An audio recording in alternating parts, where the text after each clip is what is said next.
How's it going? Welcome in. Just starting my live, so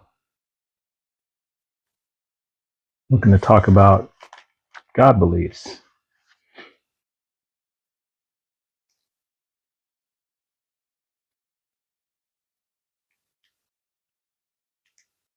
Welcome in. What's your God belief?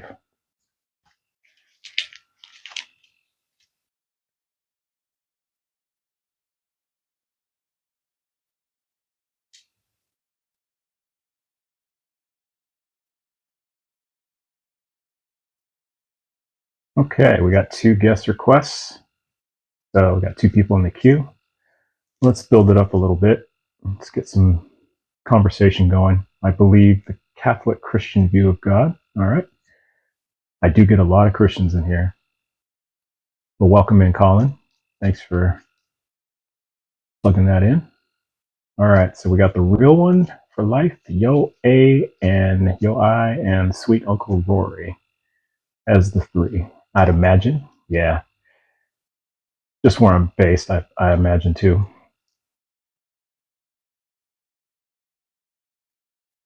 Sagwe Udezo. I don't know what that means. Oh, it's who I believe in. Okay. I've never heard of that before. Hey, for gratitude. Thanks, Colin. Appreciate you coming through. Hope you stay a minute. It's hard to say. Okay. Well, you're in live, so or you're in as a guest. So if you have time, I'll have you say it. It's not known how to say it. I believe I am the feminine Christ. For gratitude. That's a very interesting take. I've never heard someone say that before. What exactly does that mean? No God, man created God because we are terrified of the dark. Eric West. Heard that a lot too.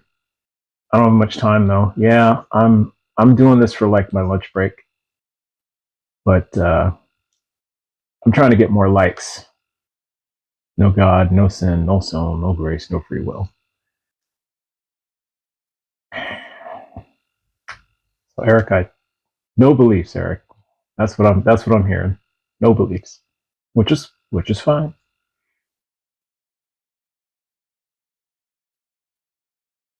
Because I don't judge anyone's beliefs or non-beliefs. Being an atheist is like going to a casino and being too scared to bet on anything. A lose-lose. Well, one thing about that user is because the house always wins. So don't blame someone for not. I don't blame someone for not betting. So by that means it is a lose-lose. It's designed to lose. You're designed to lose. I think something is there, but I wouldn't conform it to any other belief. Interesting. See you, Eric. Good. It's time for the second coming of Christ. Well, I would argue it's time for the first coming.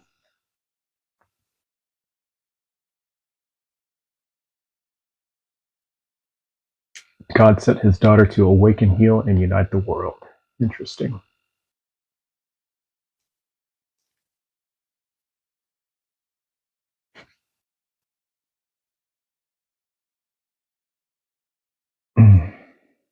Well, we got some guests who were itching to talk to me, so let's get some likes up.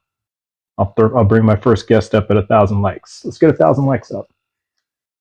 I think you can find it if you try. Still Trevor.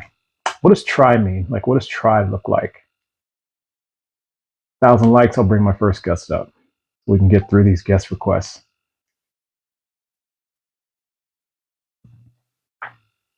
Yeah, because I think try means many things to different people. It just really depends. Atheism is a nonprofit organization. I saw a video that was talking about that. I like that, Dr. Catmilk. Yeah, it is. It is nonprofit. I think it's reflection maybe and opening yourself to the world. Okay, well, I know there's limited characters in the chat, but yeah, again, what does that mean? That means a lot to different people. What's reflection mean? Like, how do we reflect? What does opening yourself up to the world mean? Yeah, you're first in line, real one. I just need 1,000 likes. I don't have any belief specifically, but I think there's something. Yeah, a lot of people believe that. Like 70% of the world does. Oh, we're almost there. We're almost at 1,000. Almost. Getting close. Okay, we're there. Thank you for the likes.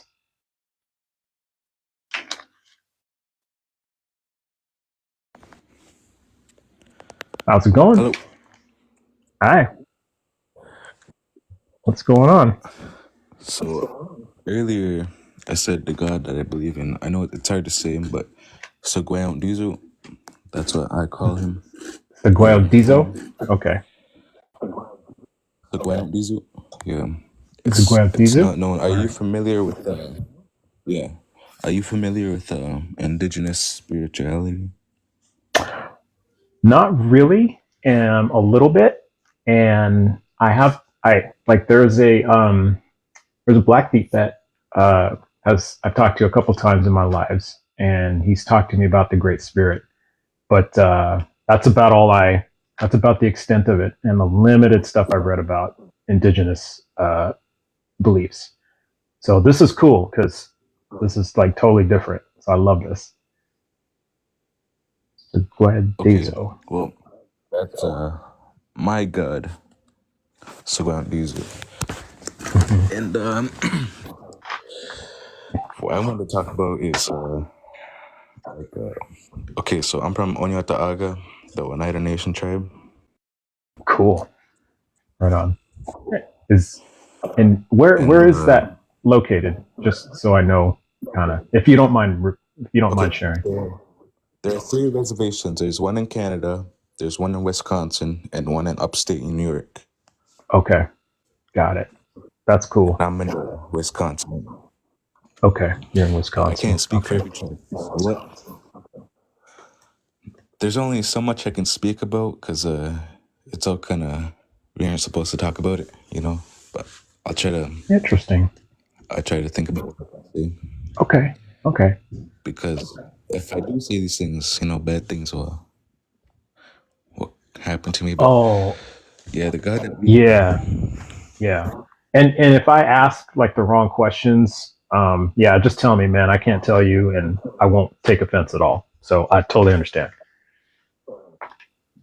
yes. So All like right. I'll tell you the story of a Saguahan Zoo. Okay, well actually never mind. It takes 7 days to tell. I'm not gonna I can't say that. Okay. Okay. That's all good.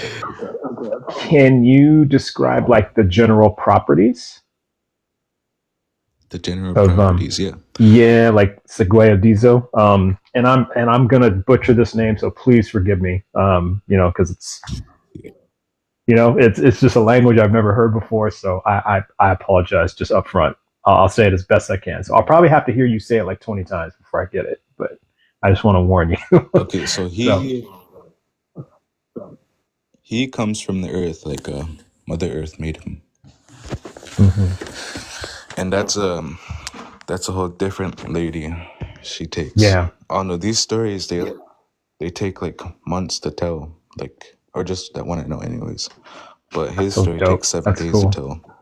Yeah, So we have to go that, to these ceremonies for 7 days, and then he'll tell one of our elders will tell the stories.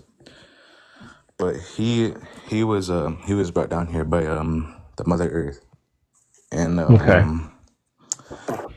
he also had a brother, but he was like the devil, like what people call the devil. So you got the good guy and the bad guy.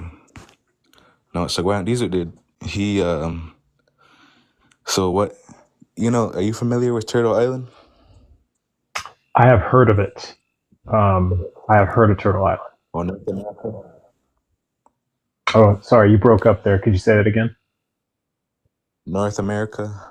Yeah, yeah.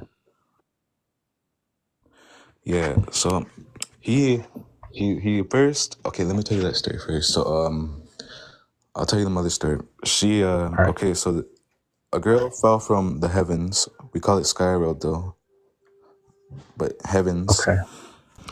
And then she landed on a turtle. So she's like a god because you know that the story takes it's real long. It's very complicated. But she fell on a turtle, and then she needed dirt.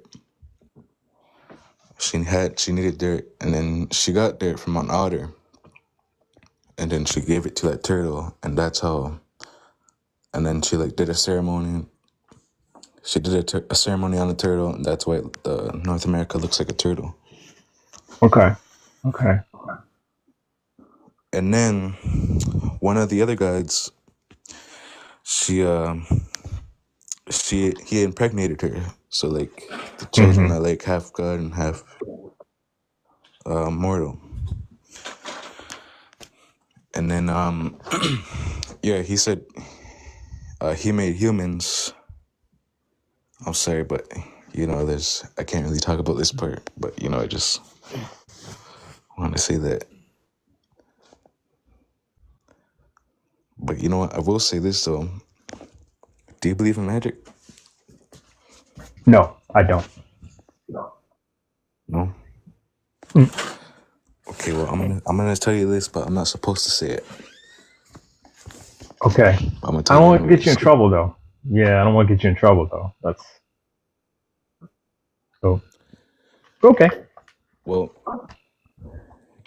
do you think I could pick up coals? Do I think you could pick Like up hot coals? coals? Yes, hot coals. Oh, this almost sounds like a trick question, so I'll say no. I don't think you can. Well, well, I can, but I gotta do it at a Pacific time. Okay. Okay. But there's a whole ceremony to that.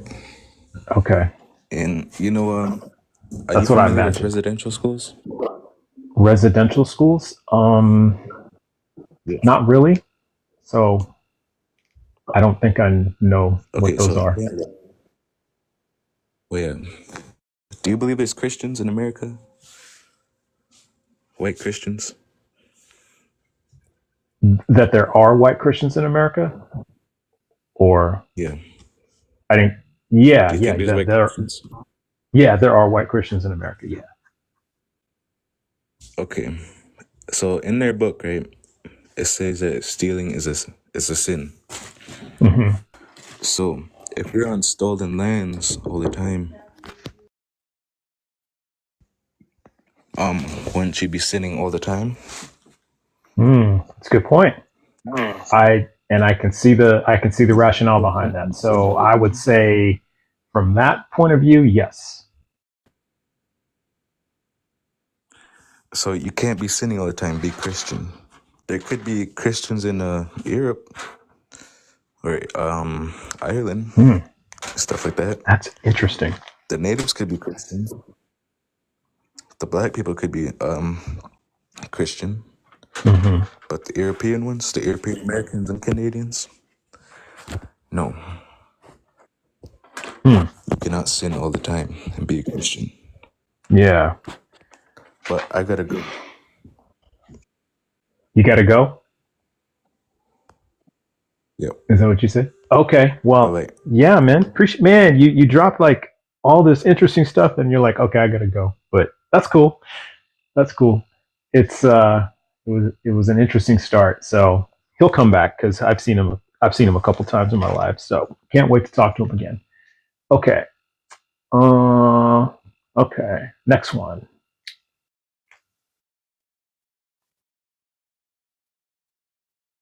See if they connect up.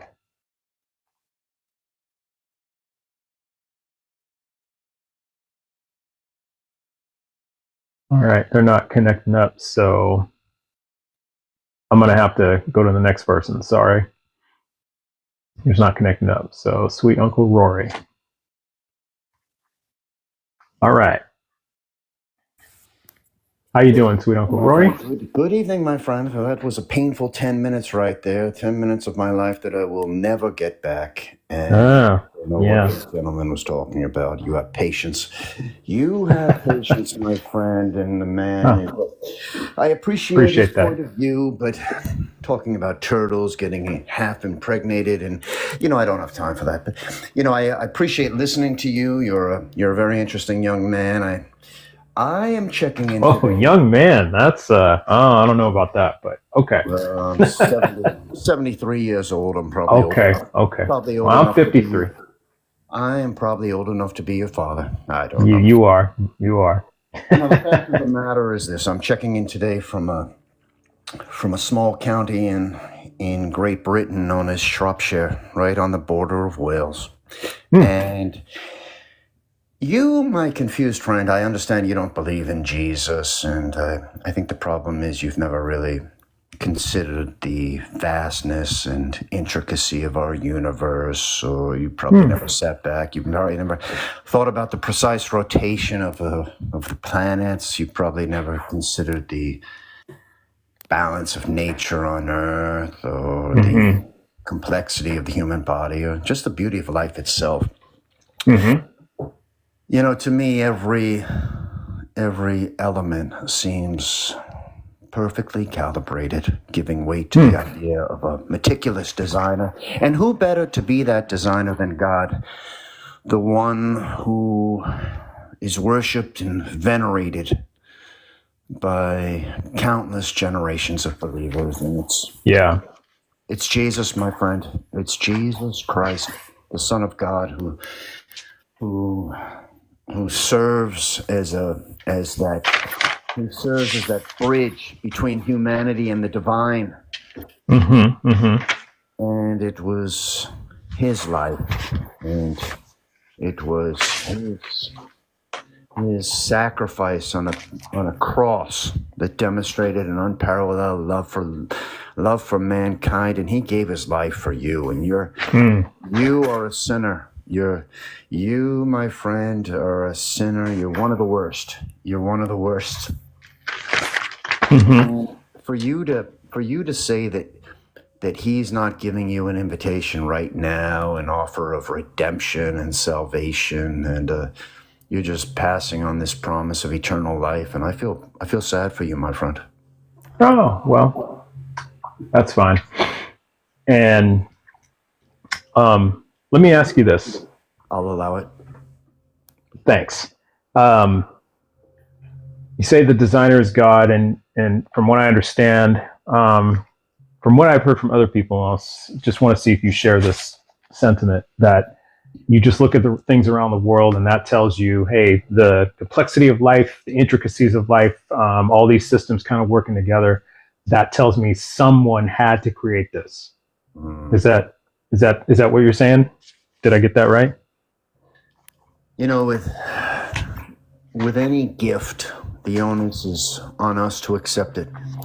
And yes, if you want to ignore the call that God is showing you, or if you want to dismiss this evidence of a higher power, then it's going to have consequences for you. And you're going to find out. You're going to, you are going to, I'm laughing here thinking about it because, hell as described in the scriptures is a place. It's a place of eternal separation from God's love. And I'm not making a threat here. I'm making a plea. A loving call for you to recognize the consequences of your choices. And I think your life is just filled with distractions. Interesting. When you say it's a separation from God, what exactly does that look like? Exactly. What would my life look like if I was separated from God? I'm glad you asked me that question. I was actually waiting for you to ask me that. The answer to that is the world is your world right now. It's It's just filled with distractions. You have these messages that are pulling you away from the truth. And what your world is looking like, and I'm glad you asked me that, it's the focus you have on your materialistic life and the doubt, and you just have, and I can see this in you. I've listened to you and I've watched you now for a while, and you have this somewhat relentless pace of this modern life, and I think it's just making it easy for you to forget your purpose. And you're forgetting your creator. But I can see it in you. I can see it in you, my friend. I can see it that your heart yearns for something more. I can see it in your eyes that you're looking for meaning, and that you are looking for a connection to something greater. And I'm going to tell you right now, that connection is found in Jesus Christ. Okay. So I guess I didn't quite, I got a little lost there. I didn't quite understand what he meant, like what your description of separation from God is. Yeah, I don't think you're I guess. Yeah, I guess not. I mean, because I'm trying to just understand what that means. Like if I unalive, like say tomorrow, is it I just won't know God? I just won't like hear God, see God? What is it? Yeah, so what's separation exactly look like? Okay. Yeah, what's happening in your life right now? What's happening specifically in your life is that, and you can see this from a mile away. You can be driving down the highway and you can see it on a billboard. I can see it right now. You have been swayed. You have been swayed by the skepticism of the world and the voices that doubt the existence of the divine. You had the gift of faith has been given to you, and you just won't embrace it. You have to remember that eternity is a long time, and the choices you're making right now are gonna reverberate beyond your limited understanding.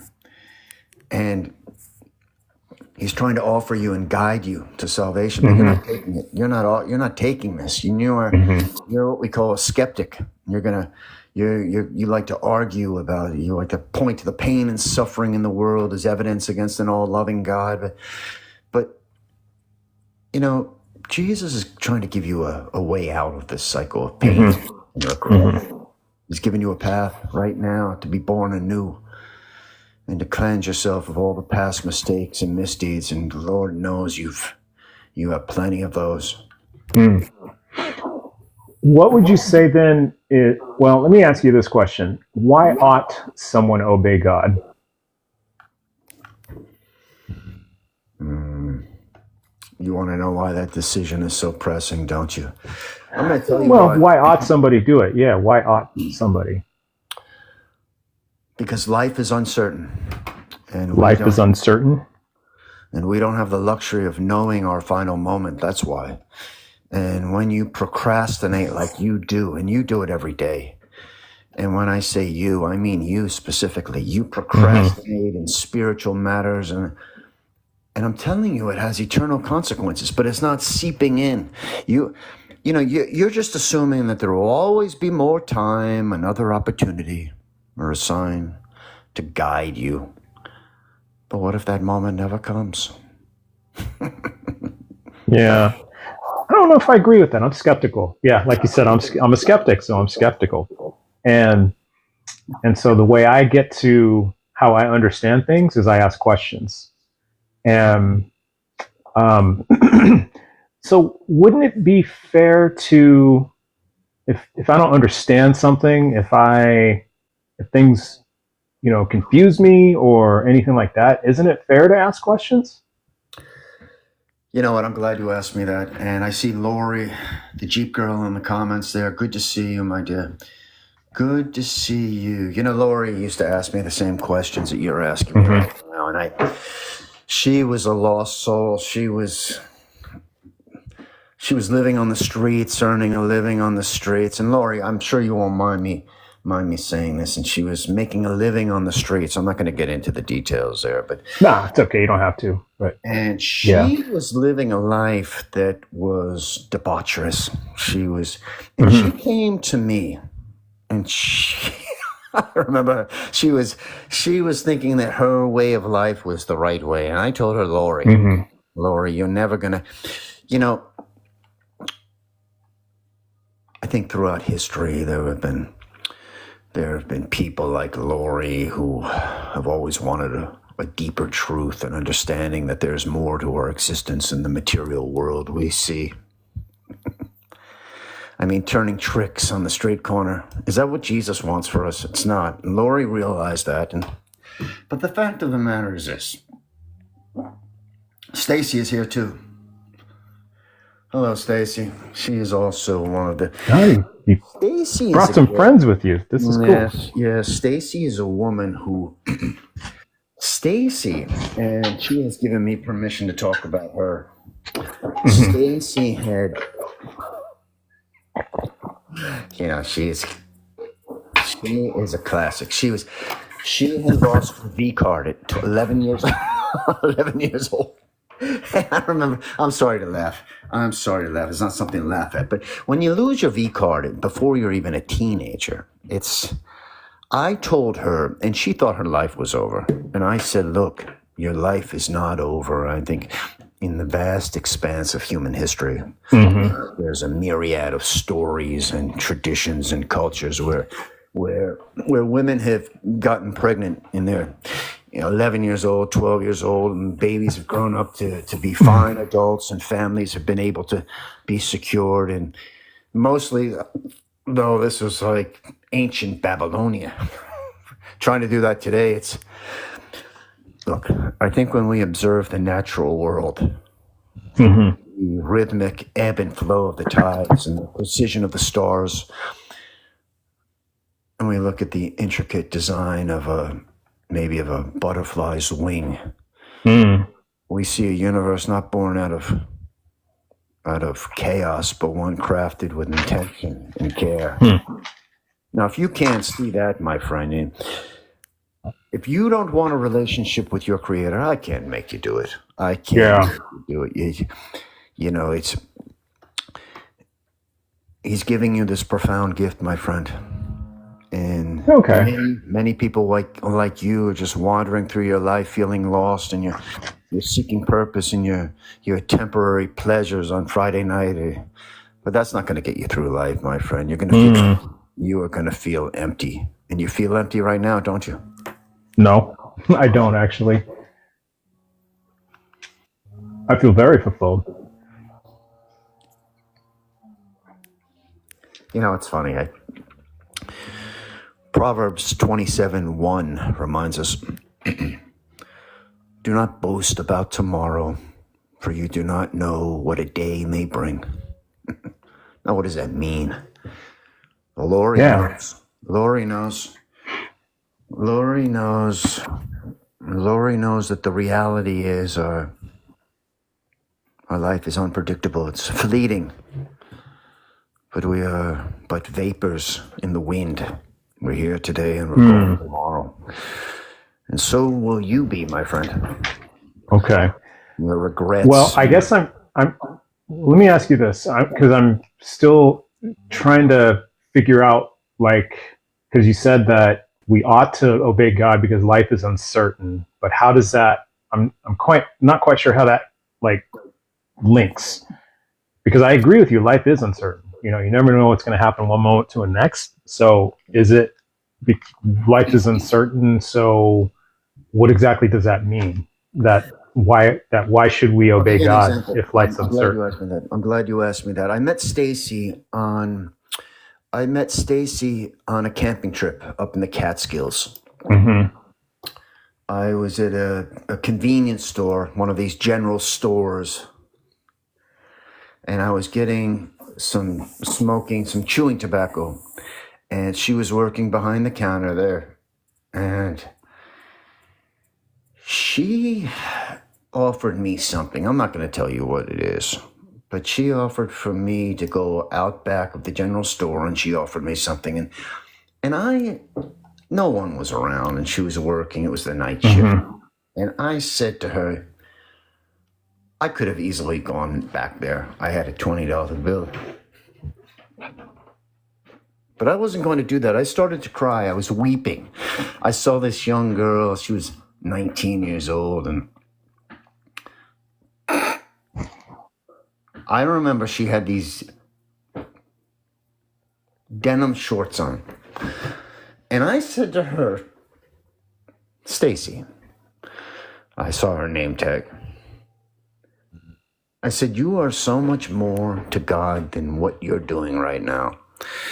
And I told her that as she navigates the complexities of this life, there's a peace that comes with surrendering your burdens to Christ. And I remember Stacy saying, I don't believe in wizards. I don't believe in genies in a bottle. And I said, Jesus is not that.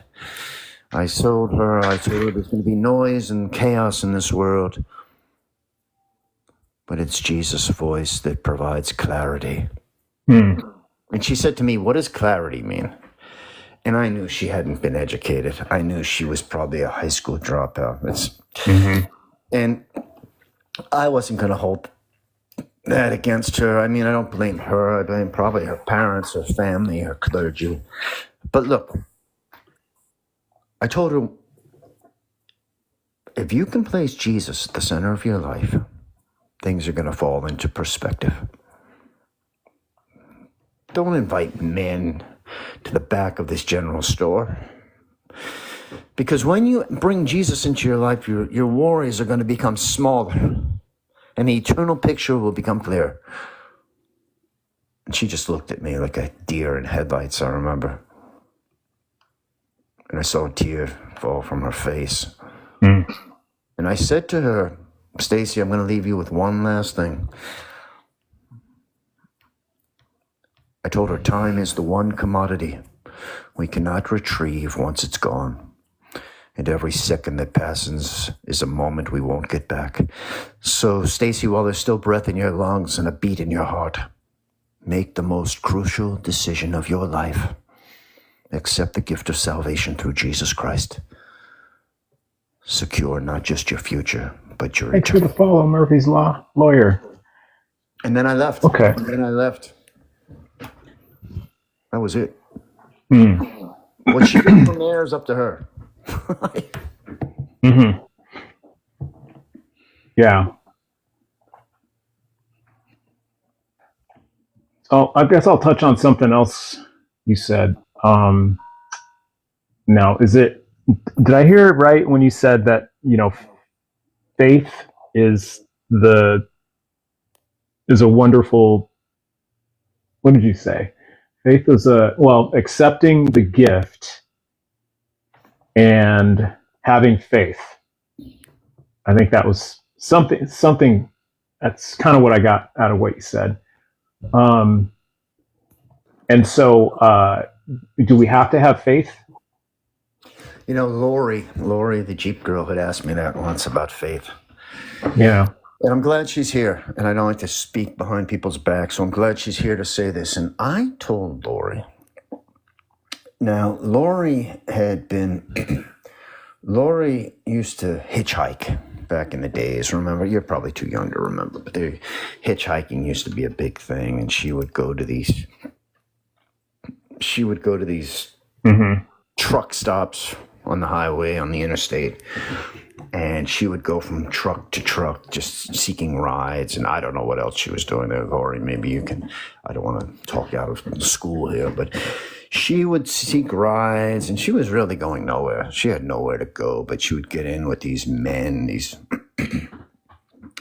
and she told me these stories, and they would just drive, and she would go to the next truck stop and do whatever she was doing. I never asked for Lori, you can, Lori, if you don't want me to, look, all I'm trying to say is,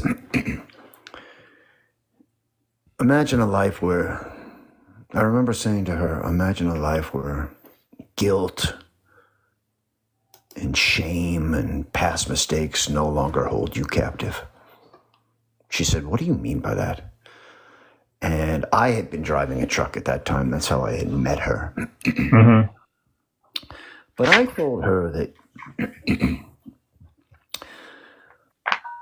that Jesus offers this liberation. I see Mateo here. Good to see you, Mateo. I'll talk about Mateo in a moment. Now, Lori had told me, and she had said, what do you mean that Jesus offers liberation? I told her, and I remember she was wearing this crop top. It was summer. It was August. It was late August, and she had her hair in a ponytail. I tell you, she had asked me. I told her that the sacrifice on the cross that Jesus did was not just a historical event, but it was an eternal declaration that you, Lori, are worth saving. That it's a love so deep and so profound that it's beyond human comprehension. But I told her it's available to everyone, regardless of past actions or beliefs. And believe me, Lori had done some things on the highway that Thanks for the like, Supernatural. Yeah. I think okay. Lori is a totally different person now, and she'll tell you that right now. She's here. All right. She has chosen Jesus, and she did that not merely to secure her own salvation, but to become part of a movement that seeks to bring hope to the hopeless. And she was hopeless. She was given love to someone who was unloved. She was given peace to the troubled, but she didn't have that before Jesus. No, she was doing things in the back of cabs and trucks that would make a sailor blush. It's true. And she's giving me a lot of likes now, so thank you for that, Lori. Appreciate that. Let me ask you a question, Rory. Okay, so if we have to have faith, how does faith determine something to be true? It's a good question. I'm glad you asked that. What does it mean to truly believe that faith can lead to truth?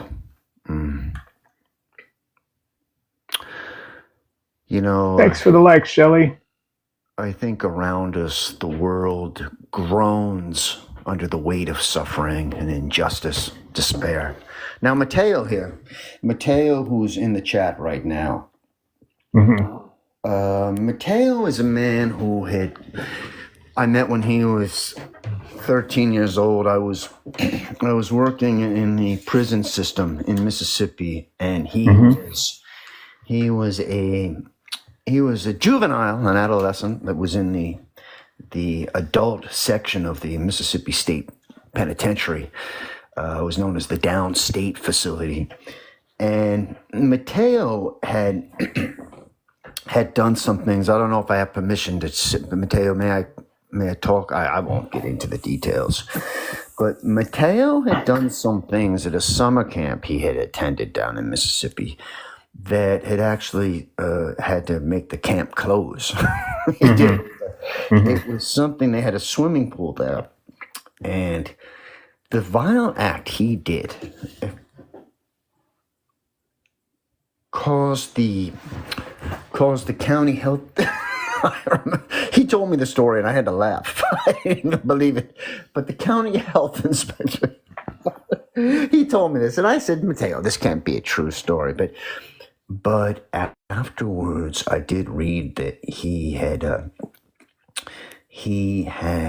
then what he did in the pool there wasn't that egregious. But he had later that week had gone to the home and found out the home address of the county health inspector, and he went into that home and he did something that was, well, it's, if you lived in Mississippi, if you lived up in Columbia County in Mississippi, you know what I'm talking about. If anyone here is from Columbia County, Mississippi, please type 1 in the comments. You know exactly what Mateo and but the fact of the matter is, Mateo, I had met him. I was working as a juvenile counselor, and he had, I told him, and I think the urgency of his calling, Mateo, I'm talking about Mateo specifically, was palpable. He had a need for hope and for love and for redemption. And he didn't believe in Jesus. He didn't. A matter of fact, he used to go into the local Baptist church in Mississippi, and he had told me that he had broken into the wine cellar there that they used for the wine, the water and the wine, and he and his friends would help themselves to the wine, which, look, they're just kids, right? I mean, things like that do happen, but I think in the fabric of our daily lives, amidst the mundane and the extraordinary, Jesus is trying to call out to people like Mateo to be vessels of his transformative love. And I told that to Mateo. I told Mateo that this love that Jesus wants, that is so profound and encompassing, is challenging him right now to look beyond his needs and his desires. And he was in a prison cell with a grown man, he was only 13, but he was in a prison cell with a 28-year-old convicted felon. I don't know what he did, but the dude was like the dude would work out. That's what I'm telling you. He would work out in the yard. He was one of the guys on the bench press, and they would the dude would warm up in the yard with 315 on the bench press. That's what he warmed up with. Now, look, I think when you're in a prison community like that, there's no room for isolation. You're not going to get away from somebody like that, especially if he's your cellie, as they call him, and you're gonna have to do certain things for, if he tells you he wants your honey bun at lunch, you're going to give it to him, right? But for what we are called to bear one another's burdens in prison, and we need to rejoice with those who rejoice, is what I told Mateo, and we need to weep with those who weep. And I think it's a fellowship when you're in prison, and it's marked by authenticity. Do you agree with me on that? And I think there are vulnerabilities that people share in prison, and I told him that your prayers can be lifted in your lives, their lives, and when you're in the midst of shared struggles, and I told this to Mateo, you're going to be in the midst of collective joys as well. The beauty of the body of Christ is most brilliantly displayed in places you don't even realize. Okay. I have one more question for you and then I want to move on to someone else to give them a chance to talk. But really interesting things you said, Rory. But one more question for you. Yeah. So, and I see that that you have some friends here, so I appreciate you all coming in and hanging out and all the likes and everything. So I really appreciate that. So you've brought your friends in who can who are basically supporting what you say. Now I've met people from other religions who have a perfect example is a Hindu monk that was 100% convinced in their position that God's a singular consciousness, Vishnu, Ganesh, etc., walked the earth, blah blah blah. And I don't mean that as a disrespect to Hindus. I'm just trying to quicken things up here a little bit so I can get to my point with Rory. And he said that the reason he knows it's 100% true is that he tapped into the singular consciousness. And so when I hear what he's saying, and then I'm hearing what you're saying, and I gather you're 100% convinced this is true, and the information you're giving me, and how do I know which one of you is telling the truth? Because I can't see it from where I'm sitting. He's telling me, yes, it's 100% this. You're telling me, yes, it's 100% that.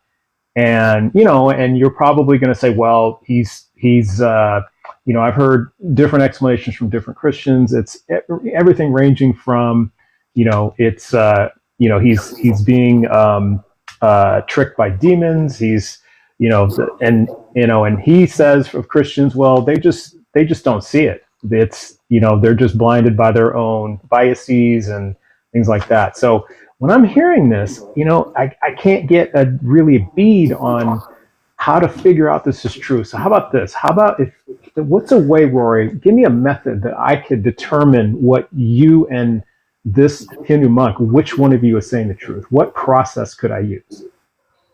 Glad you asked me that. Shout out to Miss Penguins in the comments there. I see you, my dear.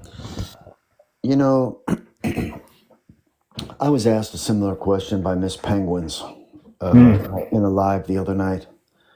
She asked me about that, and she had told me I first needed to ask her a few questions about her life, and she had grown up in an orphanage outside of the Swiss Alps. And she had, when she was a child, she sold chiclets to the tourists at the bottom of one of the Interesting resorts. And she thought that was the greatest thing in the world. That was the only life she knew. And I think that's what you're asking me now. I think what you're asking me is that when we choose to follow Christ, we embark on a journey that is not without its trials. Someone's telling you something and someone's telling you something else. Which one is true? Jesus never promised us a life with free answers. Actually, quite the opposite. He told us plainly that we would face persecution in our questions, that we would encounter suffering, and that we would walk through seasons of testing. And you want to know which answer is right. Miss Penguins lived at the bottom of that Alp mountain. 18 years she worked, never learned to ski. Do you believe that? There's a ski slope right there. Never had a pair of skis, never even put a pair on. How about that? Does that make sense? It doesn't. And the answer to that is right in the question. It's a promise. It's a promise. She had a mountain right there. She had skis that she could rent. But did she? She didn't. She tried to just survive the storm of life. And she was anchored in something greater than her circumstances. What does that mean? Well, she was anchored in Christ himself, the unshakable rock, the same yesterday, today, and forever. And while the world around her shifted and crumbled, she stood firm in the knowledge that her foundation of that mountain was eternal. It was rooted in the one who has already overcome the world. Do you think that mountain is still there? Of course that mountain is still there. The Alps what do you think? The Alps just disappeared? It didn't. And it has a foundation. It has a foundation that defies human logic. That mountain allows us and allows Miss Penguins in particular to forgive when others hold grudges. And when I say others, I mean you. It helps her to love when others hate and to give when others hoard. And this radical living that she did in Switzerland is not born of human willpower, but of the Holy Spirit working within her, transforming her day by day into the image of Christ. That's who she is now. All right. Well, I appreciate that, Rory. I appreciate you coming up and sharing that. So, well, thanks. The one thing I wanted to end with is I see Gwendol is here. Gwendol is in the comments. Good to see you, Gwendol. Now, Gwendol is... There are a lot of my followers here, and wherever I go, they always show up.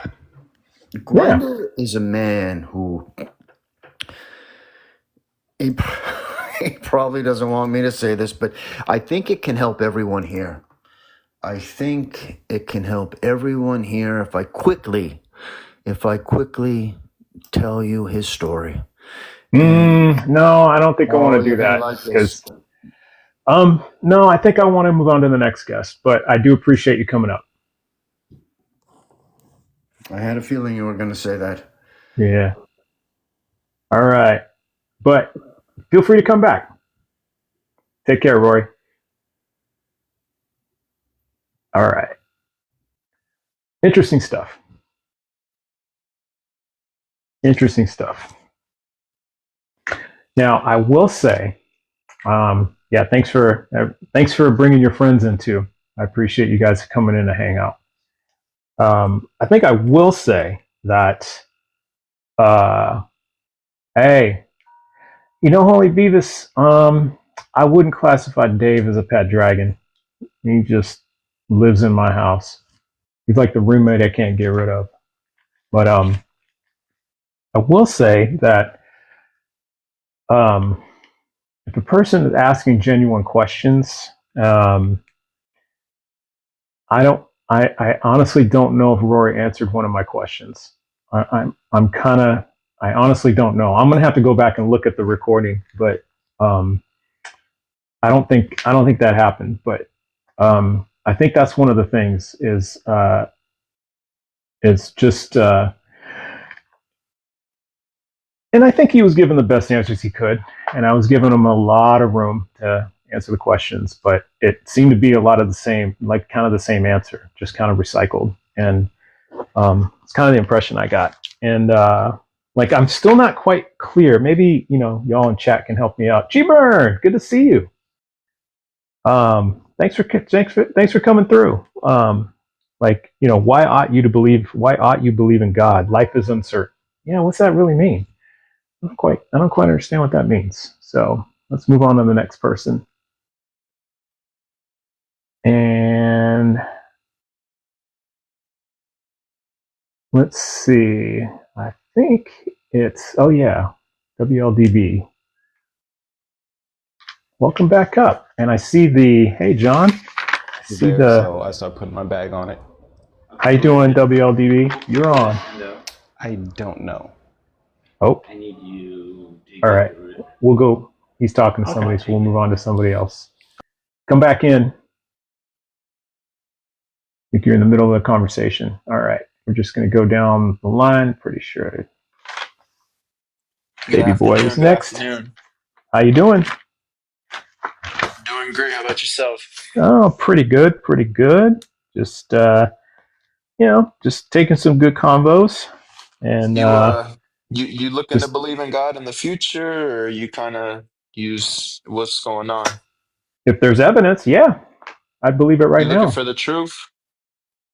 If you present me the truth, and if it supports what you're talking about, yeah, I believe it right now. What do you got? I'm only interested in the things that people, still don't have an explanation for, like the pyramids. The Bible, we know who wrote that. It's not really intriguing to me, but what's intriguing is what they can explain, the pyramids, the hieroglyphics. It's mind blowing. And especially if you could read hieroglyphics, Yeah. So I believe that was God's work, so, that's just, how do we know that? I think that's hidden because it's like, humans can't explain it. They can explain everything else, but they can't explain that, which is pathetic. So, yeah, and this just goes to show you. And it's like, and if you could read the hieroglyphics, it's basically God, it has to do with God. So, yeah, okay. I see what you're saying. So is everything we can't explain because of God? I mean, a lot of things. Yeah, like people say, like, "Oh, why is this suffering? Because of God." Like, a lot of people like try to say that, try to blame a lot of things on God, and it's like, you know, it just has a lot of different scenarios. But Yeah. but I do believe that that's that's his mark. He made his mark on this. I mean, this world is beautiful, Mm-hmm. Well, So give me an example, because you said almost everything. So give me an example of something that can't be explained that's not because of God. Something that can be explained because of not. Okay, so Yeah, and I'm only going by what you said, because you said, like well, like not like like everything. something that can be explained, but that's not That God. cannot be yeah, because remember I asked you, is everything that can't be explained because of God? And you're like, well, not everything. So that's why I was asking, well, what's an example of something that cannot be explained that's not because of God? Um, I don't just that I got kind of confused. I'm sorry about that. I'm just going by what you're saying, Confusing bro. question. Confusing So, question. Yeah, yeah, yeah, yeah. I'm just going by what you're saying. So I'm just trying to make sense of I would that. just Yeah, say like, it's because it's like the hieroglyphics is like it's a message. You know, hmm it's like hmm it's basically a Bible. yeah. You explain that. Yeah, I heard that part. I'm just trying to understand. Like, I'm trying to understand where you're coming from, right? So And so I would that's the reason I say do these things. I would just say I just think it's I just think you know like I just think it's humans still can't explain how it's even made, like, and I hmm just think, like, hmm but Yeah. And but I is would this kind say of? Oh, go ahead. Finish. My yeah. bad. Go ahead. Oh, Go ahead. sorry. No. You're fine. Well, You're fine. It was my what fault. do you think about like magic and stuff, like what do you think about that stuff? Magic? I don't believe it. You don't believe it? No. Um, because like I've seen magic tricks or hmm I know people like try to dabble into the cult and they get scared or whatever. So it's like that's hmm kind of like, you know, Yeah. something too Oh, also. But I mean, like, my daughter. My daughter's. She'll be 14 next month, and she. I let people believe whatever they want to believe, and like she's practicing witchcraft right now, so she's got a little altar, and we went to this little Halloween little party for kids, and she got a pumpkin, like one of those small pumpkins, to bring back. She mhm. put it on her altar, and I heard her ringing her bell. I was like, oh, that's cool. And but I can tell you that you know since that happened, nothing's happened to us. Everything's fine. No, nothing strange has gone on, except for the only thing I can even the invisible dragon that lives with me. No change there. She couldn't make that go away. And so you know when I think about stuff like that, so that's why I'm just like, yeah, I don't believe in magic or spells or nothing like that. But if she wants to believe that, that's perfectly fine with her. So No, but it has I results. The spells has results. It's a real yeah, thing. I haven't seen it. I remember I dated a girl who was Wiccan long, long time ago, like 20 some odd years ago. And I remember, uh, and it turned out I wasn't really that into her. It wasn't because of that. It wasn't because of her beliefs. It was just a whole bunch of other reasons. And I remember she, after we broke up, she invited me over and she said, "Yeah, just sit here and I just want to like do a little spell." And I'm like, "Okay, yeah, sure." And I just got to be honest, she was fine, right? Um, so, but again, I just wasn't really that into her at the end of the day after I got to know her. And I remember she did her spell, and I'm like, "Well, what kind of spell is it?" And she's like, "Well, it's a love spell." I'm like, "Okay." And she did her thing. She did all her stuff, and then at the end of it, she's like, "Do you love me?" I'm like, "No." She's like, "But that's impossible." I'm like, "No, you're just denying it." And I'm like, "No, I don't love you. Just straight up, nothing's changed. I don't love you." Yeah. And she was just like, she was shocked. She's like, "That's never happened before. There's something that, it must be a strange energy or force about you that it just doesn't work with you." And I'm like, "Well, if that's true," because her name actually was Angel. Like, if that's true, Angel, then I mean, if that's the case, um, then if I'm more powerful than the spell that you're casting on me, that means I'm more powerful than your goddess. And what's that make me? And then she was like, "Get out of my house." So that's pretty much how Wow. that ended. And I was That's like, crazy, okay, man. because I'm okay. I can tell you for sure, baby boy, I am not a god. Okay, I can promise you that I am not. I'm human, just as human as all get out. But I mean, it just didn't work. And so if that's it's never, and she said it's never ever not worked before. So I'm just like, okay. Wow. Um, Yeah, so yeah, I don't believe that, it's always successful, but I do believe right. that, people do dabble into it, and I do believe that, they can have whatever, whatever they Sorry, G aim, Burn in chat. they No, I can success. promise you. I'm sorry to interrupt, but G Burn just said something in chat that cracked me up. I'm still secretly in love with her. Let's see, that was like 96. So what, 20, what's that? Almost 30 years ago? Like 28 years ago? Nah, I think I moved on. But anyway, I'm sorry. I'm sorry, baby boy. What were you Yeah, no, saying? My bad. you My good, man. bad. Nah, I my had to belief say though, something. It was really my funny what he belief in said. God though, like Yeah. ultimately, I would say Yeah. my belief in God is like just I would like to, have that encounter. I could tell you Yeah. that I still haven't Yeah. had it. I could tell you that, that I really don't have I'm gonna be honest with you, like I don't have a relationship with Jesus, like how Christians say they would, or I'll try it. It's not easy, like, Yeah. so but Yeah. I'm interested in the truth though. I'm interested in like, Yeah. like I believe what they did was, the people who run the world or whatever, like they know the Yeah. truth and they just kind of control humans and like but like Yeah. I'm pretty sure they know that God is real. Like, you know, Okay.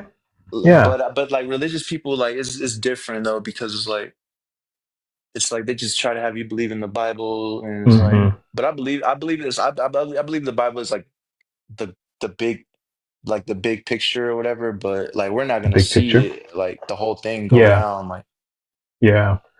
but Would you say, baby yeah. boy, would you say that does that mean that is the Bible like the best reason for that supports your belief in God? Or what Mm, would you say is the best one? I Like would say and that like that I would say I don't really know if even God even has really like I don't know if he really it's just even necessary. Like mm-hmm. I don't think he's really meant to like um. It's like how do I say this, man? It's because I'm sorry. I'm thinking and No. Take your time, man.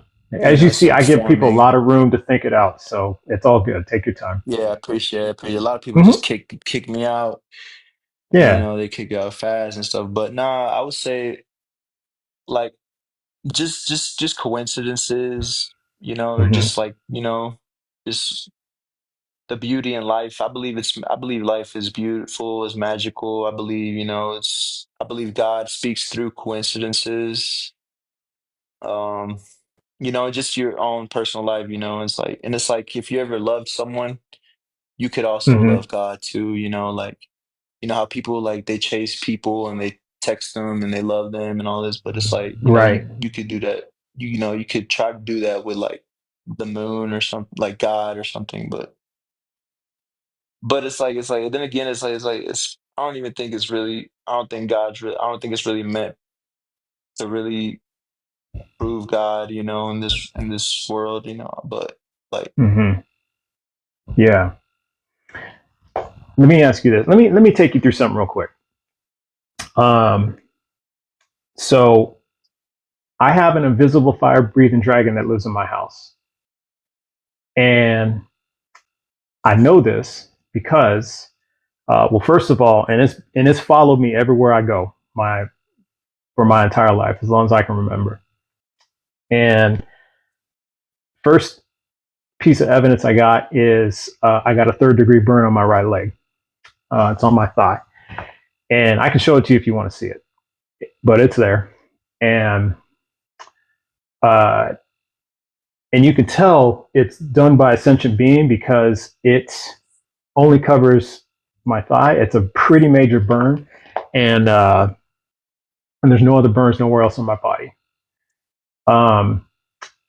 My mother and my sister witnessed a flame coming out of nowhere from thin air that burned me. They both saw it and they freaked out and, you know, had to get me to the hospital and all that. Spent 6 months in the hospital, almost died. And they saw this happen. And so they raised me believing that dragons exist. And, you know, you see it everywhere. You see dragons everywhere. You see it on TV. It's in the Bible. It's in the Quran. It's in, you know, almost every holy book. You know, go to Chinatown in any city, they'll be celebrating dragons. You know, you'll see people dress up as dragons. There's books, there's lore, everything. They found bones that could be evidence of dragons. And, you know, and I got a whole bunch of other things like, you know, it's known that dragons steal gold. So me and my wife's wedding rings are gone. My wife, all the necklaces, all the bracelets, gone. Earrings, gone. So we don't have anything gold in our house, nothing.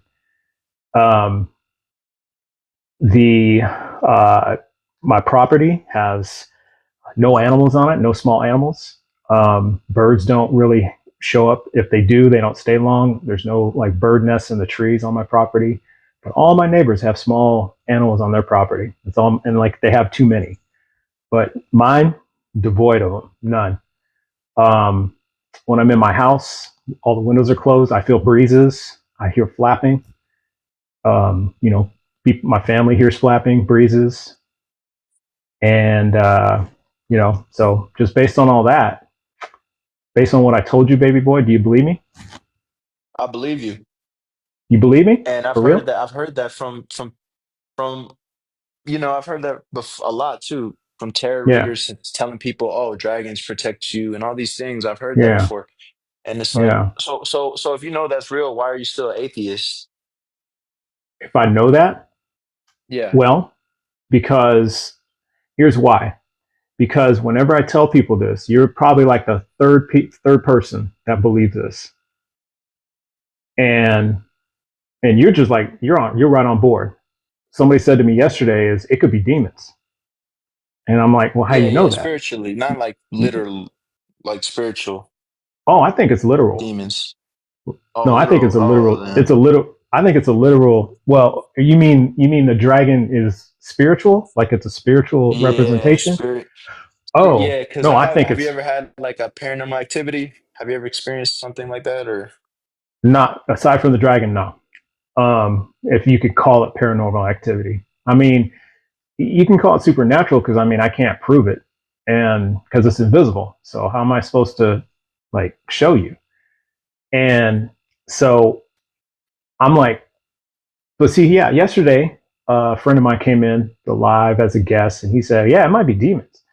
Another person said it could be something else, and so this is the thing. Kind of my point is, you know, I'm saying all the same evidence because it's the same thing, and people have come to different conclusions. Like they're like, it could be this, it could be that, it could be this. Even you said, hey, it's a spiritual representation of a dragon. It's not an actual dragon.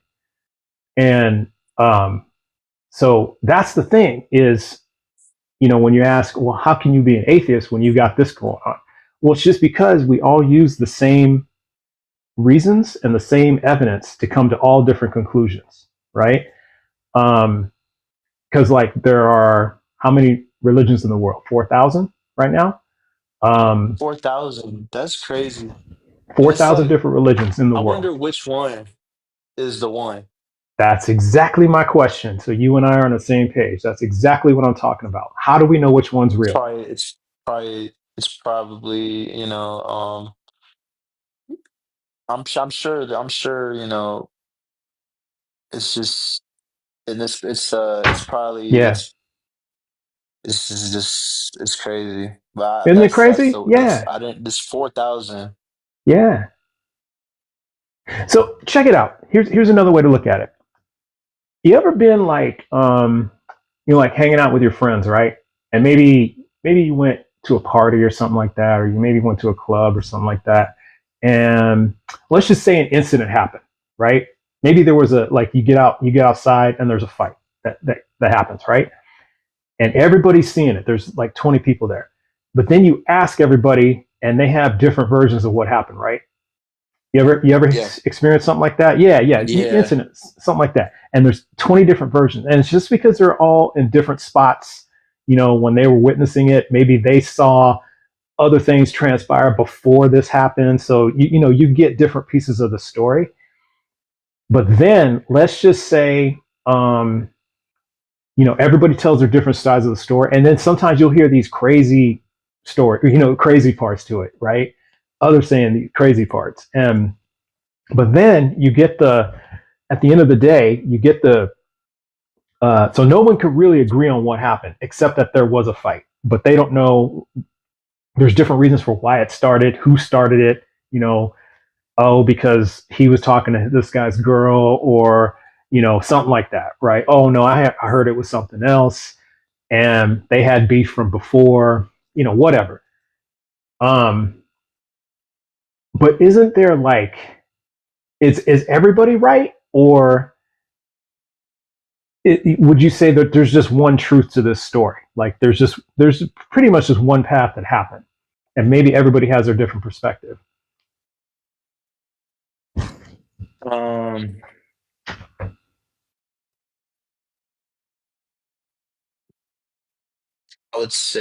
I would say, I mean, if they're not like saying nothing, if they're all saying the same thing or like similar, I mean, I would say, it's true, but Yeah, I would agree with that. Yeah, but like on the other end of it, have you ever been in a situation something like that, and then you get all kinds of crazy stories, and you don't know what's true, right? You don't know what to believe. yeah, that's how I feel with religion and Christian Exactly. Christianism. That's how I feel too. And I feel You like don't it's know a what to waste believe. of energy. I feel like it's a waste of words, of breath, of even like it's like what are they even trying? I like Mm-hmm. it's like what it's like people just live their lives after those debates Yeah, and after those. It's like nobody. It's like what? So it's like it just seems meaningless. What I'm interested in 100% is the agree. truth. The truth. 100% I agree. believe in God. I believe and and that's something I think he said. He said, "I am the truth." So it's like Mm-hmm.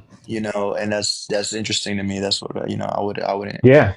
but I think a lot of atheists they're not their beef is not with the truth or God. I think their beef is really with the Christians, like or the people, Mm. it's Mm. like I think and it just makes them like but it's like but yeah. Okay. Well, let me put it this way.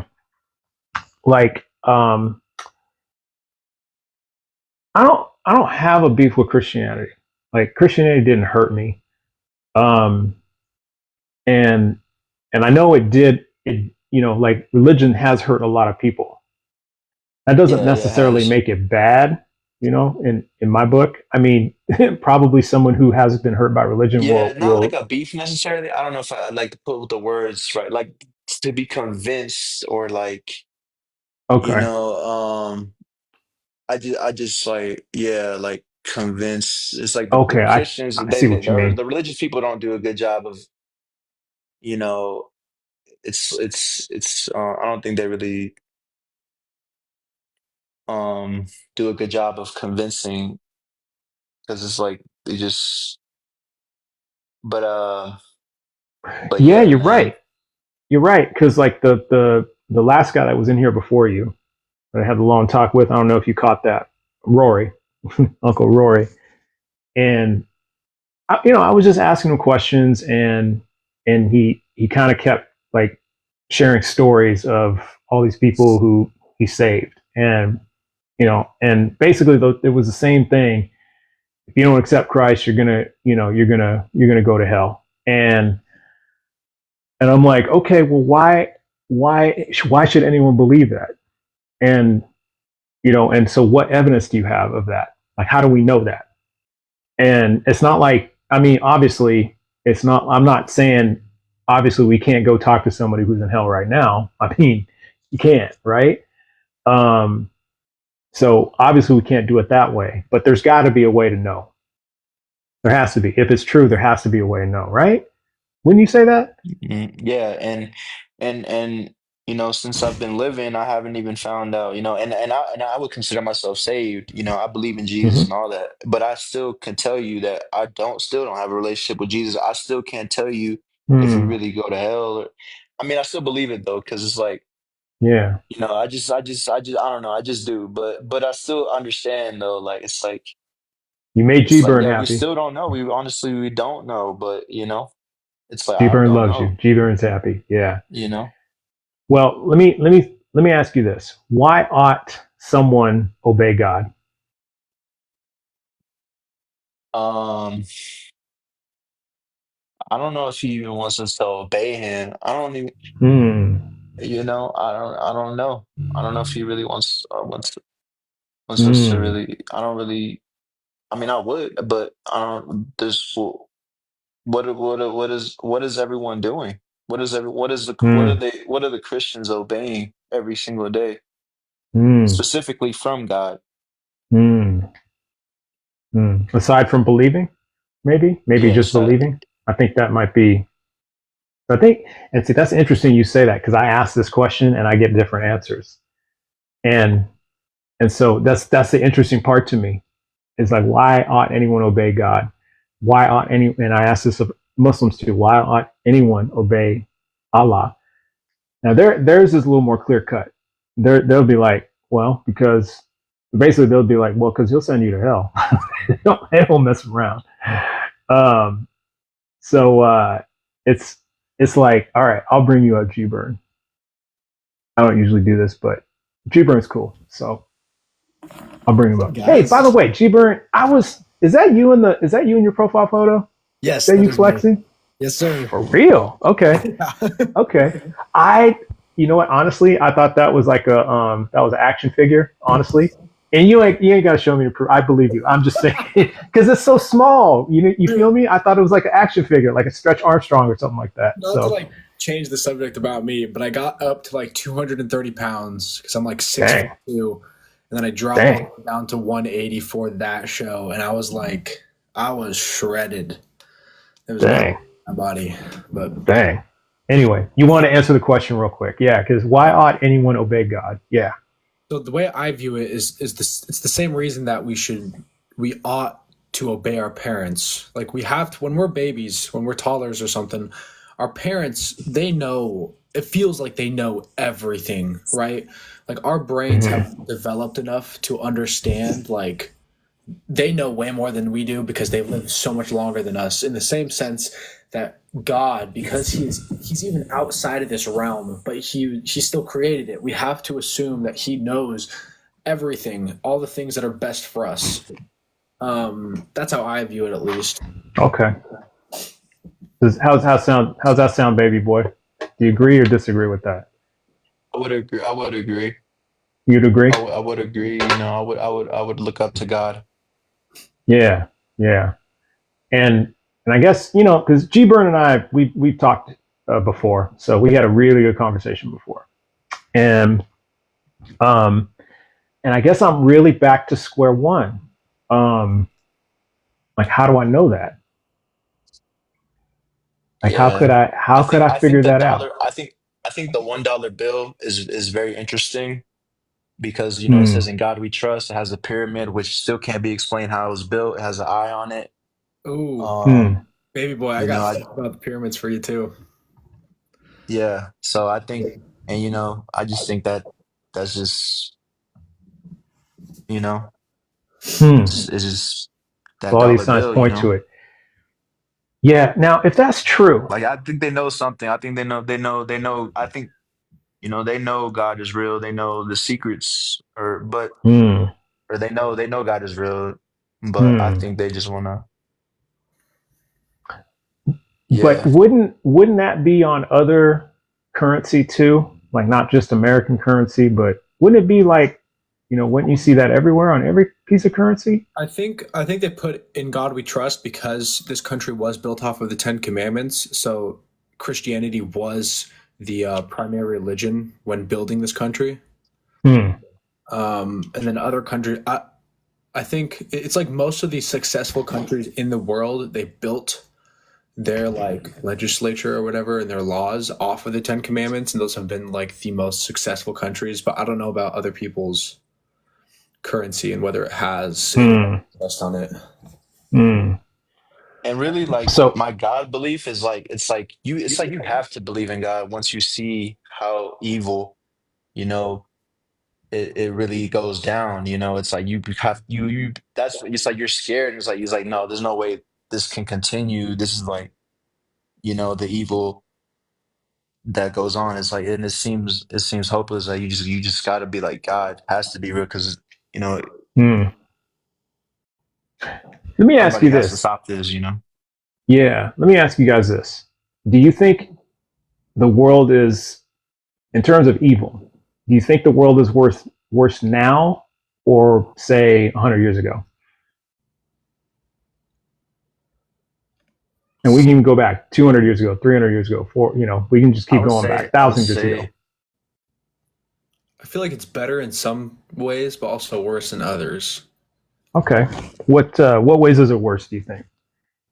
I think like on the individual level, it is a lot worse because in my head, it's like hundreds of years ago, those people went through a lot of hard things because they weren't given all the luxuries that we have today, you know? So they built their character off of that type of suffering. But today, everything it's so easy and everything is so accessible that nobody has really like refined their character. They haven't built their character. It's always off of something that they see on their phone or their TV. Like they don't truly know themselves and they don't truly know God. And I feel like we had God in our societies hundreds of years ago, but that aspect is kind of left. Okay. Now, let's take, okay, so people had God in their societies hundreds of years ago. Now, in that time, people had God. morals. Like they had like morals, like or They like had morals. traditions, like yeah, like or like what is like basically like yeah, God Okay. morals, but like kind of like the same thing. Like Yeah. well, yeah, like but now it's like it's just straight up like disrespectful, you know. Yeah. Well, I don't know what you look like, baby boy. So I see G Burn here. We got G Burn's handsome face, just Yeah, I tearing don't got up, a thousand. just I don't tearing got up a my thousand life. followers. I'm I don't got a surprised, thousand man. G Burn, followers, I'm so they don't. surprised. I only got 11 people in here. I'm surprised that G Burn's showing his face, and we don't have like 800 people in here by now. He's just, that's what I'm saying. So I don't know what. Soon. But seriously though, just based on that, just based on how we appear to each other, what do you think the chances are that, just say, the three of us could have a conversation like this 250 years ago? Oh, like not like 0% chance. Yeah. So from that perspective, I would say we're better off now from that perspective, right? Yes. Yeah. And see you later, JLH. So from that perspective, yeah. And I probably agree to you to some extent. In some ways, we're better off, and in other ways, we're not. Like, we haven't had a world war since the 1940s, so thank you for that. But there's still things going on in the world, right? Things we can't ignore. Still bad stuff going on. So I guess, wouldn't it depend then on what your definition of better versus worse is? Oh yeah. Yeah. Yeah, I don't know about that question. I would say just better, like easier. Easier. But I believe that like yeah, easier. I wouldn't say better. You swapped them out. Yeah, I would agree with that. Yeah. Well, wouldn't you expect then that if we're like, if we don't know God now like we did then, wouldn't wouldn't wouldn't things be like categorically worse? Like, wouldn't just a lot of things be a lot worse? I get what you mean. I feel like we've Yeah. had like so many, like technologically, like industrially at least, we've had so many advances that Yeah. we're able to improve the quality of life like all around. Mhm. So with that consequence, we have led to the idea that we don't need God. All we need is ourselves. All we need is the way that we think, because look how advanced we are. I feel like that, like on my head, I'm thinking of like a graph. Like the more independent we become and self-sustainable that we become, the less we feel the need to need God. And it goes back to that thing of like, because everything has gotten easier, we don't look to God for help. Like there's a passage in the Bible where he says he's close to the it pretty much just says he's close to the sad people, right? Like when you're at your lows, he is with you. He is with you in your heart, and he understands what you're going through. But because everything has gotten so easy today, like the only issues that we have is the issues that we bring to ourselves, and our society doesn't look at God as a thing to go to when you are suffering. Not as existing before. Okay. I see what you mean by that. Okay, last question. And I brought you up, G-Burn, just so you could answer that question. But last question, then I'll move on to somebody else to give them a chance. Let me think of it. And you'll both have an opportunity to answer. Would you say, and this probably is a multi-part question, would you say that how could we determine, like if there's, how would you convince someone they need God if, say, their lives are phenomenal, like they're living an amazing life, and things are just looking great for them. They're they have love, they have family, they have health, and great life, great job, everything. What would be the reason for that person to believe in God? Baby boy, do you want to go first, or do you care if I answer? You go first, yeah. I would say at the end of the day, there is one guaranteed thing among all of us, and it's that we will all die. And if there is no God, that means all of us, we all go to the same place, and that's the big fertilizer pit. We all get buried in the ground, which means that Mother Teresa will be buried in the same ground that Hitler would be buried in. But if there is a God, that means that there's more to life than just this, and there's a reason that we all went through this together. And if there is a God, that means that there's going to be an eternity after this life that we should care for, which means that we'll be in relation with each other. We'll be like having these types of conversations where we get to know each other's brains for all of eternity. And that is like the most beautiful thing that I feel like people who don't even have God should question and should look forward to. Okay. What do you have to say, baby boy? Can you repeat the question one more time? I'm sorry. Yeah. For someone who basically has it all going on in their life, good job, good family, health, all that stuff. They seem to live a charmed life. What would be the reason for them what reason could you give them to believe in God? Empathy, love. Empathy, love. I mean, just don't hold on to this world. Don't hold on to this world. And, it's literally it's meaningless. Everything is meaningless, really, except for God. You know what I mean? Even it's like don't store treasures on this world. Don't store treasures here. Don't.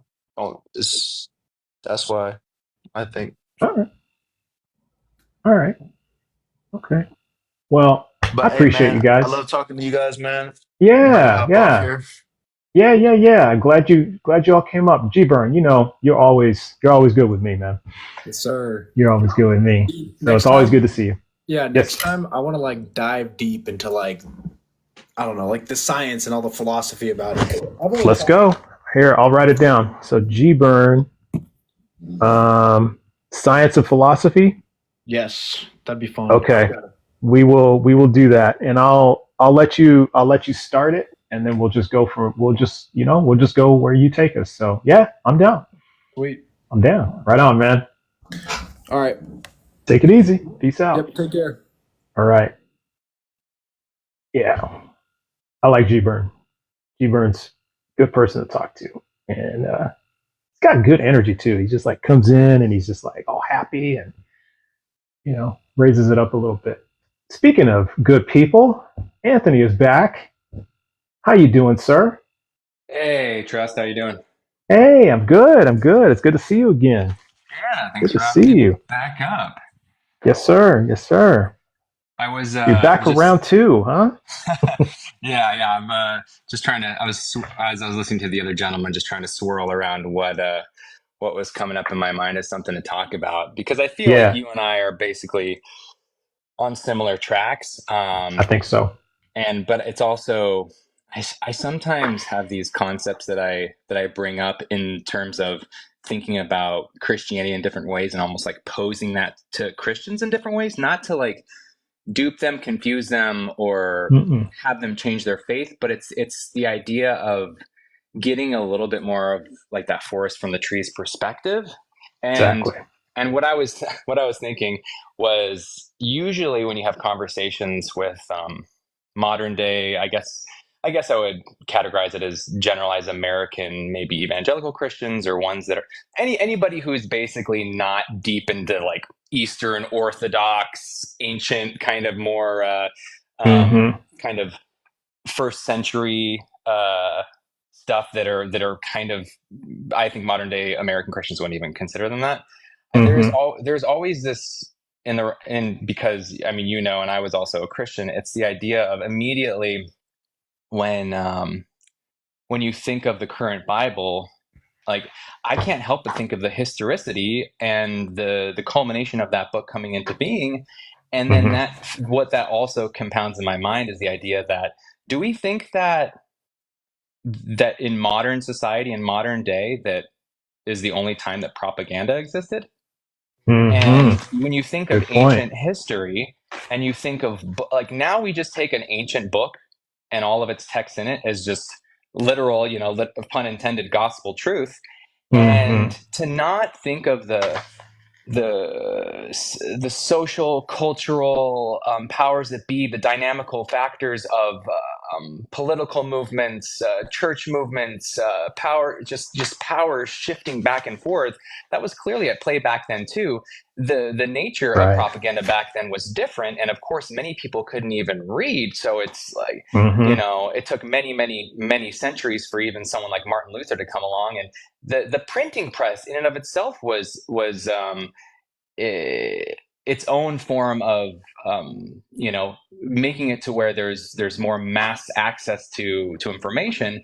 But if, to me, it all goes back to, we are just taking full stock on a text without really analyzing the deep layers of, not even like the game of telephone, not even questioning eyewitness testimony. It's the idea of, can we accept that there are elements within this that are just political propaganda, that are ways of maybe inserting some deep divine truth of some capacity on how to live a better life, but it's convoluted in so much stuff of that region that it just feels like modern day Christians, if you get, not to say that they're not educated, because I was a Christian, I consider myself educated, but I definitely probably wasn't nearly as educated about just the nature of how my book that I, proselytize came into being. It forces you to kind of take in a lot more factors. And so then, instead of just going right back to the book and being like, well, this is, nothing can be added, nothing can be subtracted. But before it was, that version was set in stone, things were constantly added and subtracted. Things were constantly just circulated through, and Gnostic Gospels, that doesn't align right with the kind of Trinitarian philosophy, blah blah blah. Mm-hmm. But, and it all comes back. I guess what I'm saying is, it's just, I don't think a lot of Christians are willing to really look with a bit more of a discerning eye at the text that they use for all of their evidence, a little bit more, scrutinizing. I know I'm preaching to the choir here, but it made me just kind of I hear what you're saying. Exactly. Yeah. And then you can dissect different things, like the idea of oh, okay, Jesus Christ, God, they're just making these assumptions. Like when you talk about God, there's automatically a he injected into it.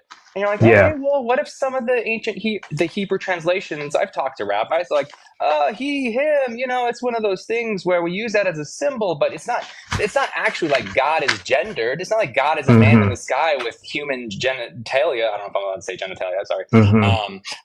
And I think I have to just look back to my own naive ways of looking at things. And I did. I was just like, oh yeah, God, overarching God is a man, a gendered man, a masculine entity in the sky. Jesus is that personified version of him down in, his beard might be a little more follicularly materialized in the material world. And, God's, white beard up in the sky is a little more etheric. And it's like, I think that if you're going to accept some kind of conception of God, it's got to expand outside the bounds of the limiting container of what the current Christian paradigm is saying. And I would say when you say Jesus Christ, you're saying what is Christ is his last name? Or was Jesus, if he was a man, just being oh yeah, I am just harnessing some kind of higher self-power energy within myself, which is in all of us, which is in all of the universe, that is making me a more loving, empathetic, universally compassionate person. And I don't think anyone would not get behind those things, but to have it to be forced and couched within a certain set of doctrine, the only way you can justify that is go straight back to the book that has all its problems and be like, well, it's because the book says so. Right. Let me ask you this. That was a lot. No, you're good. You're good. The fountain was gushing.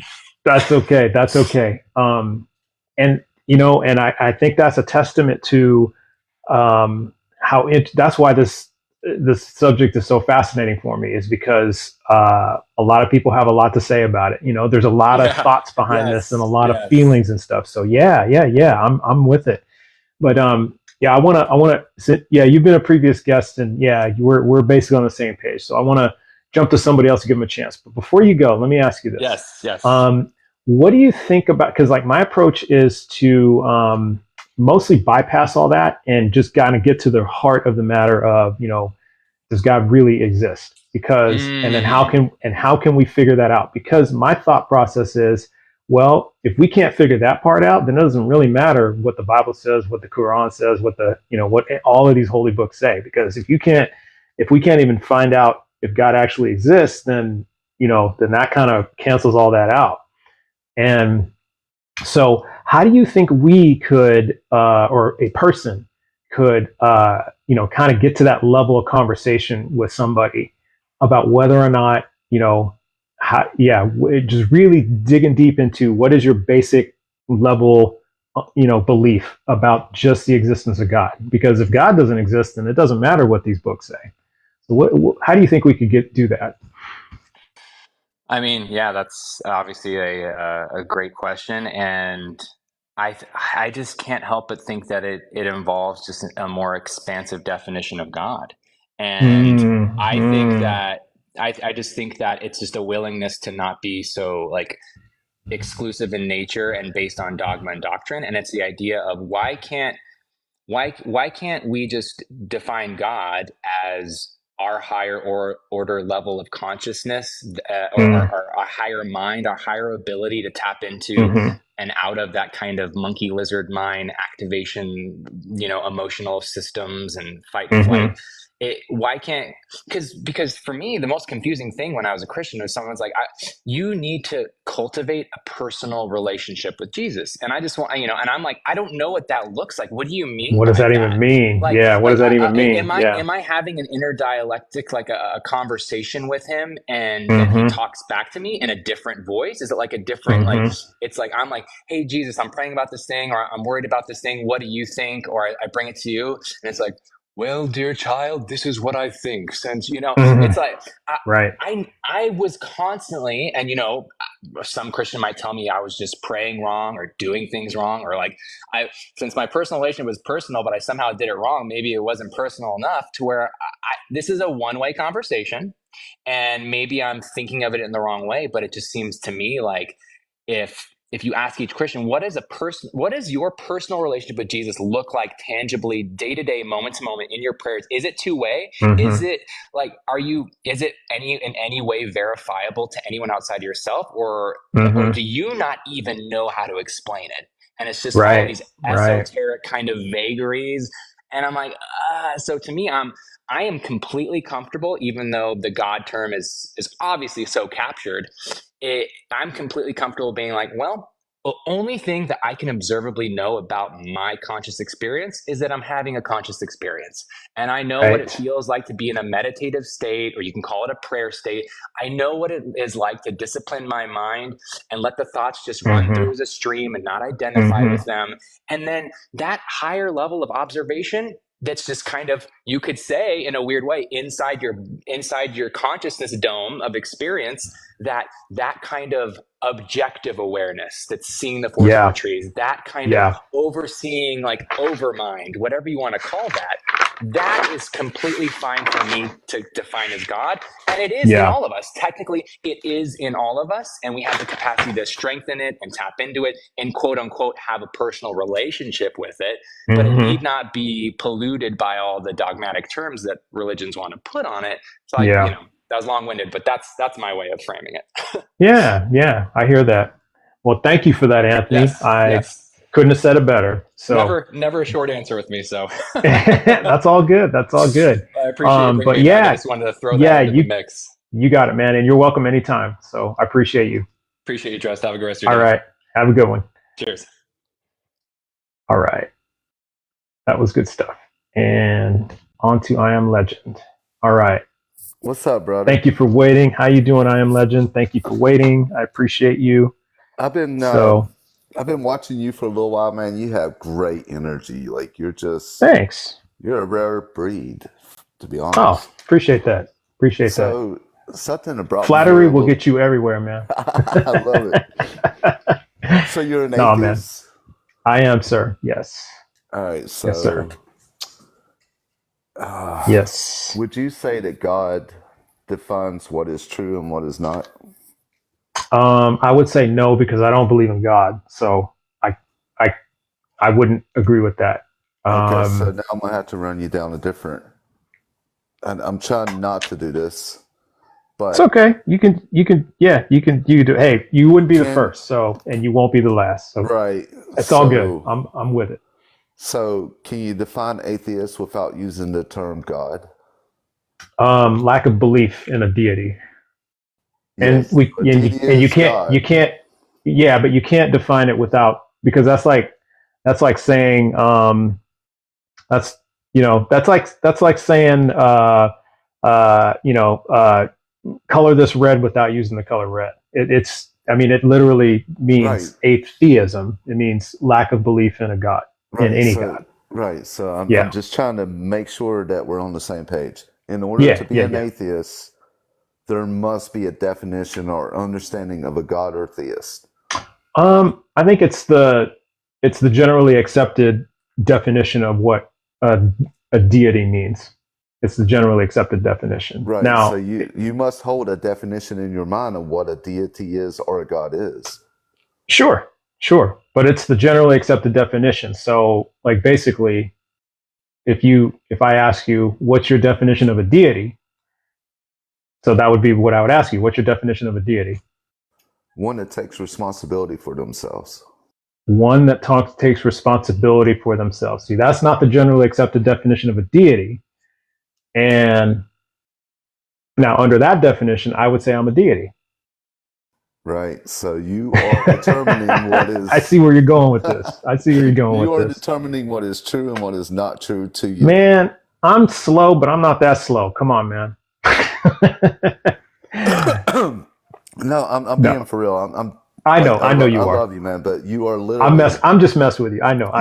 But you are literally determining what is true and what is not true to you. Okay.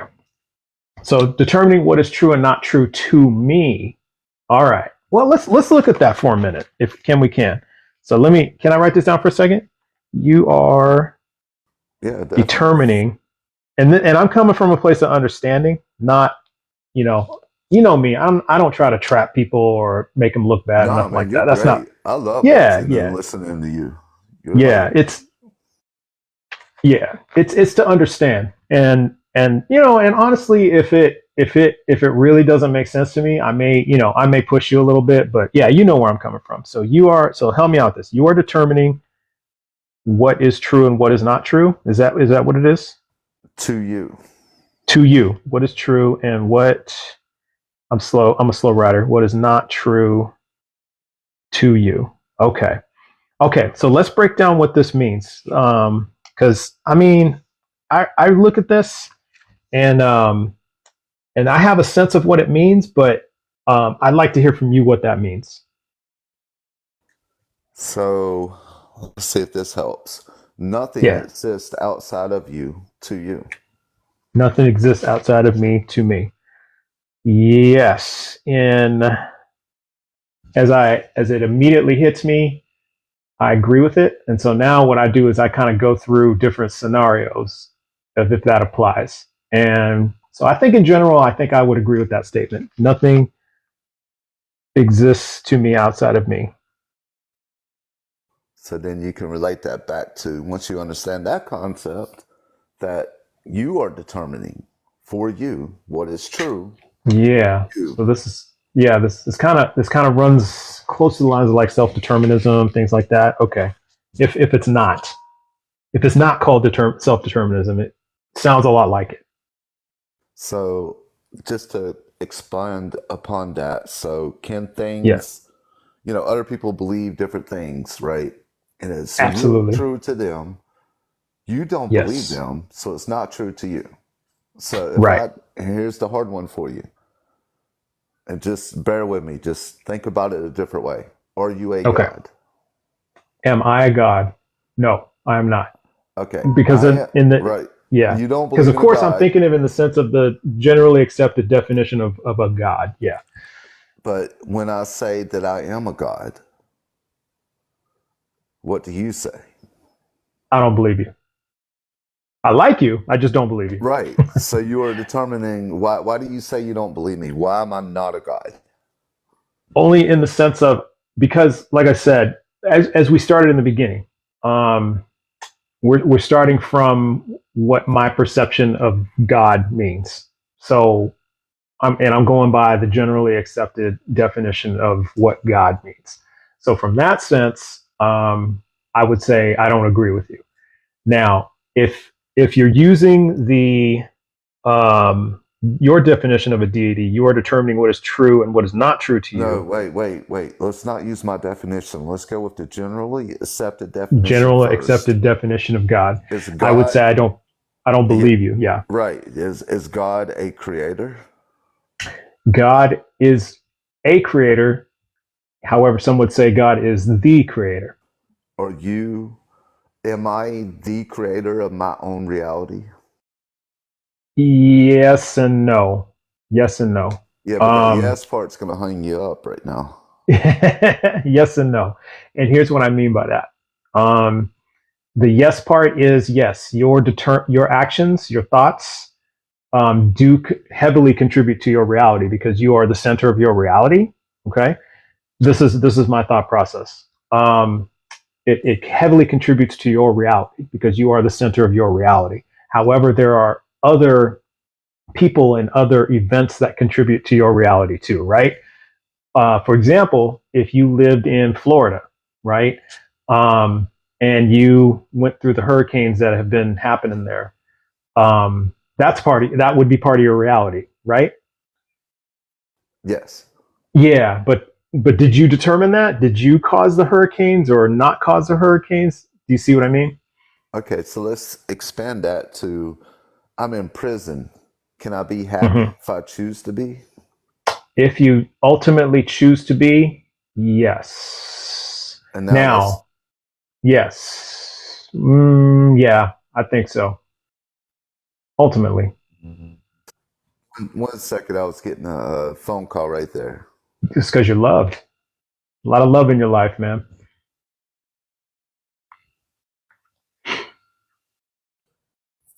I got a whole another dialogue happening now. So my TikTok glitch. Can you drop me down and bring me back up?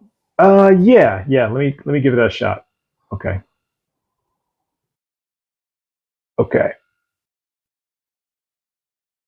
Where's he back? We'll give him a few more minutes. Back with new content. You are next. So hang in there. Let's see if he comes up. I did invite him back. There he goes. Okay. Yeah, I don't know what happened there. I have that happen a lot on me, but it was a whole nother live introduced into what we were talking about. Oh, so okay. Would you say God is creation? God is creation. Now, again, I don't believe this, but according to the generally accepted definition of a God, yes. Would you say that you can create? Yes. Would you say that is comparable to you being a God? According to the... Oh, go ahead. Finish what you were saying. Yeah, so can a tree create something? It can? It can, yes. Like it drops a seed on the ground, and another tree grows. So from that perspective, it could. Yeah, it creates a seed. So basically, I got to go, but you are determining, as I've told you in the very first statement, what is true and what is not true to you. To me. Right. You are determining what is reality. You are defining what reality is. Yeah. Okay. I would love to pick this up from that spot on. I know you got to go, and actually my time's running short too. I want to take someone else. So can we pick that up the next time you're in? Because I have seen you in my lives. I love you. Like I'll watch pull you back up. And you're just so amazing. Your energy Thanks, man. So like you allow people to talk and just try to get their feelings across, kind of like with your Magic Dragon. I love that. Yeah, man. That's amazing. Yeah, man. I think it's because I think everybody deserves a voice, man. So I want to give everyone full opportunity to say what they have to say. And the first guy, Rory, he wanted to get in the stories, and I heard the same story like 5 times. So I was like, no, I'm gonna bring somebody else up. But I gave him plenty of opportunity, and I do the same for you. So absolutely. No, you're amazing. Congrats. Thank you, man. And thank you. Appreciate you. Yeah, love you. All right, come on back, and we'll pick up where we left off. I got notes. Yes, sir. Right on, man. Have a good day. Right. You too. Bye. Bye. All right. Yeah, I was interested to see where that was going, and I can't wait to pick it up with I Am Legend when he comes back. Because I really want to explore this. Okay, back with. Sorry, I forgot your name. Back with new content. Panama. There we go. You call me What's Panama that? if you like. You can call me Panama. Panama? Yeah. Okay. Panama. That's cool. All right. I like that. That's Panama. Where I'm from. That's why I have a strong accent. So. Right on, man. Yeah. Right on. Mm-hmm. Back with new content. Okay, Panama. You can call me Trust. I go by Trust. So. No problem, right on, man. And thanks for waiting. I know you've been waiting a while, and you've been wanting to get up here. So. Mm-hmm. So now you're here. So I'm glad you're here. Thanks for waiting, my friend. No problem. Yeah, man. Yeah, man. Don't mind the comments on the what I wrote on the comments. I was just anxious to get. Don't worry about it. Yeah. Don't worry about it. Yeah, don't worry about it. It's all good. Don't worry about it. Okay. I've seen no, man. Compared to what other people have written in my comments, that was nothing. So no hard feelings. Yeah. All right. So, okay, let's start with this. What's your God belief? Yes, I'm definitely a Christian. I'm a young Earth Christian. Young Earth. Okay. Yes, sir. Okay. All right. And so I heard the conversation that you had with the gentleman that was just on here, and he was, I know what he was trying to do, and I know what he was trying to explain. He basically just trying to say that you make up your own reality. And I like when he mentioned the tree and everything, right? Like, can you believe that God can create or whatever? And he mentioned something about a tree, and then you said, well, can the tree create? Then you said, well, it can, because.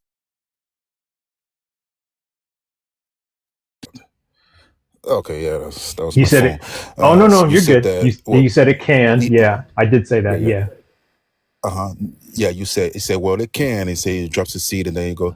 But the thing that he failed to realize is it's the seed itself. Okay, that's a reality. It's not something that we can imagine. It's not something that we could just poof in the air. It's the seed that has the mechanism in the genome code that when you put water on it, it programs it for it to grow the way it grows. Yeah. Now a device like that, no man can create. The only thing you can do from that device is take from what is already in existence, and you can try to duplicate it. But to come up with a new device that operates like a seed, we as men can never do it. Okay. And I love talking about this only because I've talked about this many times before. So, but I like talking about it, and so I got no problem talking with you about it. And so it sounds like this is. Would it be fair to say that your belief as a young Earth Christian that God created everything, right? It all started with God. Yeah, because he's the intelligence. He's the one that put the genome code. Yes. So he wrote the code that's in like the tree seed and you and me and all that stuff. Okay, yeah, I'm with it. So, and I'm only doing that just to save time, so you don't have to explain it all to me. So I'm just trying to make sure that I'm on the same page with you, and then you can just fill in the parts that I may not be clear on. Does that make sense? Yes. Okay. So, so when we're talking about this, and would it also be fair to say that the complexity of life, like the code that's imprinted on the tree seed, and you and me, that complexity is evidence that God created everything? Yes, it points to an intelligent designer. Yes, intelligent designer. Okay, excellent. So I'm perfectly with you. I believe I'm perfectly with you. Okay, so now here's my approach, because I don't get into the weeds with you about like every little detail. What I do is I kind of go to the source, right? And the way I like to look at it is I like to unpack your belief and find out the why, and which I just found out it's the design, and then how you figure it out is true. That's the second part. So I just kind of go straight to the heart of it. So then that's my next question to you. Take me through the process of how you figured out this to be true. Great, because I like to go to the core of it too. So that's why a lot of times when I go to different platforms, everybody want to throw the Bible around. See, that the way I do things when I talk to atheists or whoever that doesn't believe, I go straight to their belief system first, because you cannot believe, you would never believe the Bible if you believe that God doesn't exist. So it's don't make no sense for us to go back and forth with the Bible. So anyway, so I you 100% agree. Sorry about yeah. Yes, sir. No, yes, I just said I 100% agree. So I'm with you. Yes, sir. So that's when great. What makes me what points to a designer? That was your question, right? It was take me through the process of how you figure it out is true. Like what method did you use to determine that this is true? Yeah. How I determined this to be true is because I started thinking, because my younger brother, he's he went to college for biology and whatever and things like that. So we have a lot of debates and things. So that it helps me kind of strengthen how I know it's to be true. It's because the cell is the most complex thing that no non-living material can create. to design and to input the information in the code to have it operate first. That means that you have to bring it alive. So if we can bring things alive, then that means that you could bring the dead to live. So with the complexity of these things, I don't care how many degrees you have, you can be the smartest man in the world. You will not come up with the original any function of a DNA code and then give it a host and then to program that host to operate how you want it to operate. Like Elon Musk. Elon Musk designed Optimus. It's a machinery that you can actually talk to it. You can shake his hands. You can ask him questions and things like that because Elon Musk programmed that robot to operate the way it does because it has the information in it. We are the same way. We have information in our system that we operate the way we do because the information in the program was put in there. And how that points into an intelligent design is because, number one, we cannot design something new. I don't care how long you think Earth has been here. I don't care how many big words you can use in a scientific method. You can sound smart all you want to, but sounding smart and then throwing millions of years into something, it's not going to come up with a DNA code. Okay. I think I'm with you. I think I'm and when I mean with you, I think I'm understanding what you're saying. That's what I mean. So if I heard what you say is right, you said God designed this world because we can't design it. We don't have that ability. Did I hear that right? Yeah, pretty much. Okay. God designed it because we can't. And so since we can't design it, that means somebody had to have designed it because of the complexity, intricacy, all that stuff. And because we don't have the ability to. So it's almost like we're part of the system that is designed. Right. Yeah. It's like we don't have access to do that, right? Right. We're limited, something like basically. that. Yes. Right. Okay. I think I'm following you. Okay. I feel you. Okay. I understand. So is it let me think of a way to approach this. Just so I can kind of get you to understand where I'm coming from. Here, let me take it from this approach. Would you say that the world, like this world, overall, we live in a pretty tough environment, pretty tough world. Like there's depending on where you live, there's tornadoes, there's hurricanes, there's like the environment can be pretty rough. Yes. Would that be fair to say?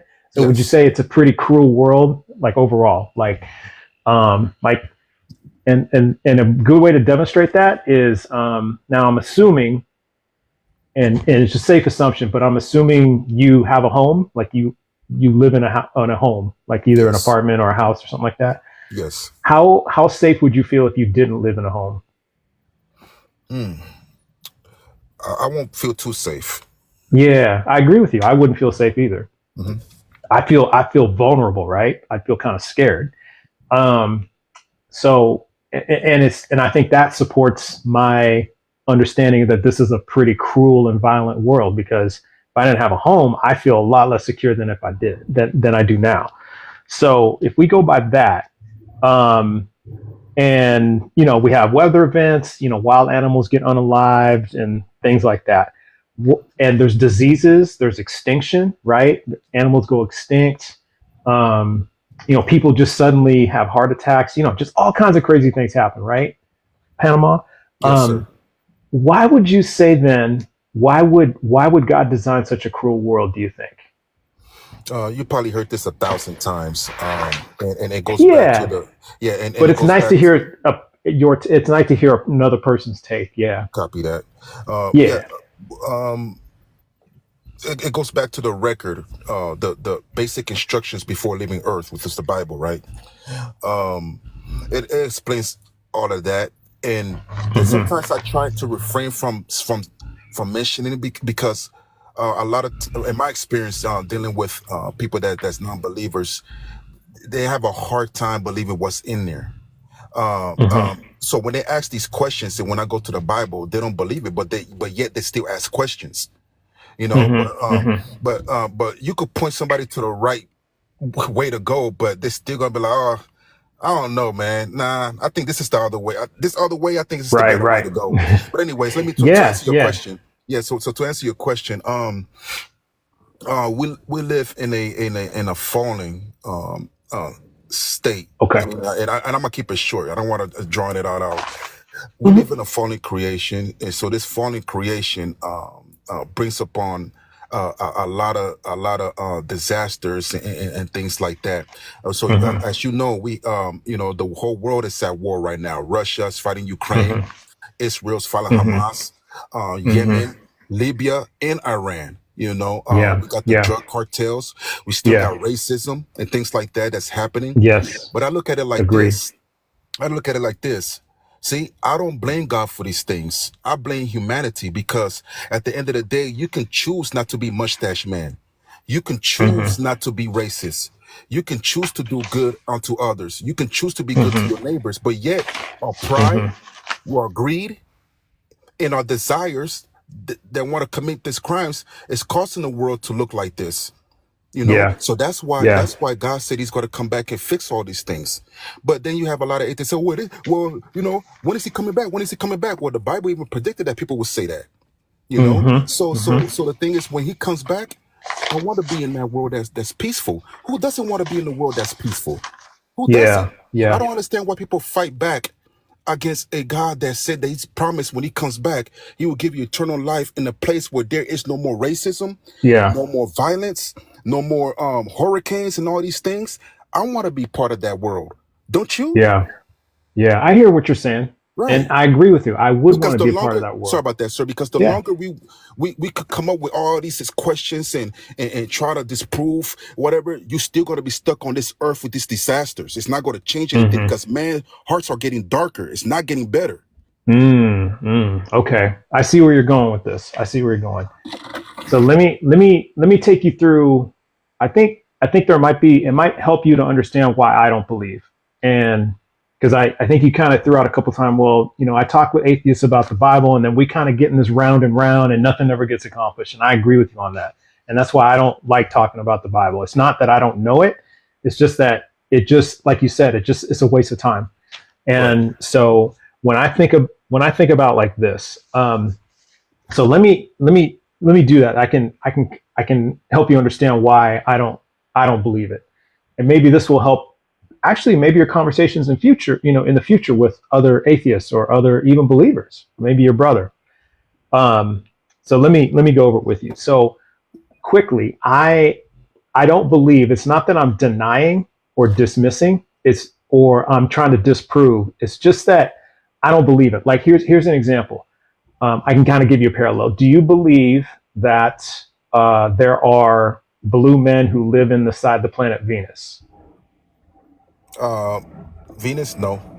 Okay, and so now, with that being the case, and there's not a whole lot of stakes to this, I will grant that. Like, who cares if there's blue men living in Venus or not? We don't really. Nobody really cares. But on the other hand, if you just by saying that, are you disproving it? I'm going based off of, again, that's what I'm saying. I have a foundation where I go to. Yeah, the thing exactly. is that when I deal with non-believers, they don't have a foundation, so their imagination could run wild, and they could just imagine. There's no limit to your imagination as a non-believer, because anything goes. But see, in our, I got you. See, in my worldview, there's a foundation where it limits my imagination. You know what I mean? Meaning that I do not believe that I came from a meteor, things like that of nature. Okay, you know what I mean? Because, that makes sense. Because the schools, that's why I don't want to put my daughter in public school, because I don't want her to learn that her ancestors, you know what I mean, came off from a meteor that crash landed on Earth. And then somehow this primordial soup just created DNA coding and things like that, which is ridiculous. Because I got you. Stanley Miller tried to did the experiment.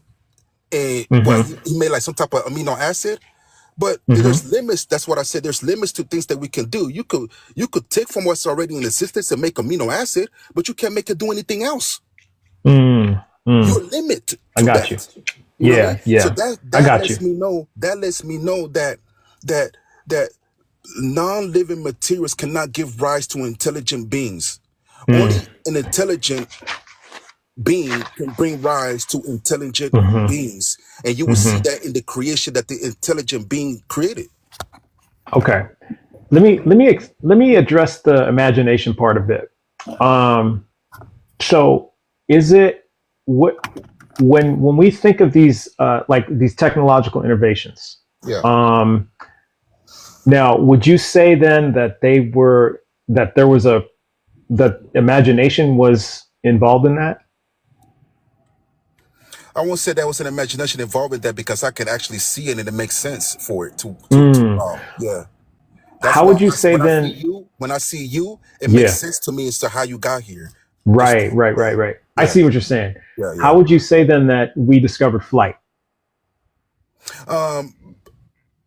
I would say people tested. I forgot those guys' names that created the first plane. The Wright brothers. Yeah. Things like that. So they started experimenting and things like that, and took materials from Earth, right?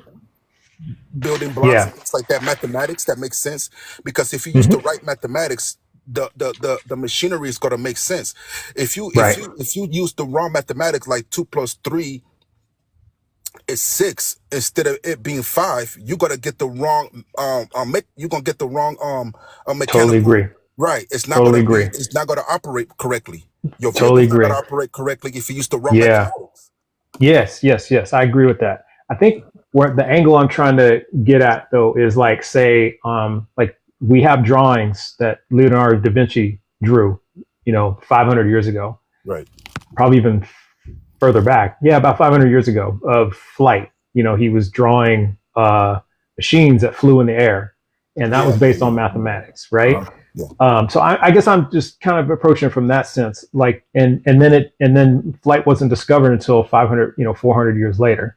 So I guess that's where I'm getting at, is that he imagined it, and he did some math and drew out these these drawings of machines that would fly in the air, like it looked like a bicycle, like you'd pedal real fast and you'd make the wings flap and all this other stuff. So he imagined that. And so in that sense, wouldn't it be fair to say, like, the smartphones that, like, I'm talking to you on a smartphone and I imagine you're talking to me on a smartphone, right? That was started with somebody conceptualizing it, like, I get what you're saying. The idea, the imagination. Yeah. So if that's the case, if we can say that, if it's possible to imagine things like that, the things we couldn't have or do, then why wouldn't that transcend to, like, trying to figure out if God exists or not? Copy that. You see where I'm going with it? Yeah. Sure. You see where I'm going? Yes, sir. I want to apply that same logic and ask you: is it possible that God imagined us to be here? If God exists, I think God would have to have had to imagine us being here, because God would have to have the thought, right, and then ponder that thought and say, yeah, that's a good idea. Let's create, all of this. I think so. I think God would have to have had to imagine this. Yes, absolutely. Right, and I think that's what happened, and and the thing is that when He said, "Let us make man in our own image," I could see the resemblance, because man are known to create things, right? So in our lifetime, we always, like, you could go back all the years back, and we always try to find new things to create. We imagine a lot of things. We're imagining that one day we will have a vehicle. It's here. We imagine that one day we will fly. It's here. One day we imagine that we will have what else? I don't want to say weapons of war, because that's going. Let me see. Well, you know what I mean. So we have this creative imagination. So this creative imagination aligns to what He means by "let us create man in our own image." Okay. I'm running out of time, so here, let me get to this point. Let me get to this part, Panama. I gotta go too. And okay, well, maybe actually, why don't we do this? What if we just kind of stop it right here and we pick up another time. Yes, and because I'm more than happy to have you back. I would love to talk to you about this more. And because I think we were kind of getting there, and then but time's running out. But I'm totally cool with that. But I'd love to have you back, and we can pick up where we left off. Because I took notes. I have notes. So great, man. Yeah. So I'll remember where we're at, and I got the recording of the video, so I can review it, and so I make sure we're at where we are. But I really like where the conversation's going, and it's a good conversation, man. Brother, listen. So when you now that you took notes and everything like that, just on your time alone and everything like that, just do your research, because a lot of times there is a battle between good and evil, and a lot of times. Satan does not want you to know the truth. And I'm not going to push my religion on you. This is something that you're going to have to find out on your own. And I pray that one day you will stumble across information that will that will make you snap your finger and say, wait a minute. So, okay, sir? So you have a blessed one. Okay. All right, man? Yes, sir. Hey, yes, sir. Have a good day. We'll talk to you again, Panama. All right. So that was, man, it was really getting good. And I know and I looked at the clock and I was like, oh, I'm running out of time. I got to go. So that was really, really good. So we have, I know I got two in there, WLDB and Mr. Chico.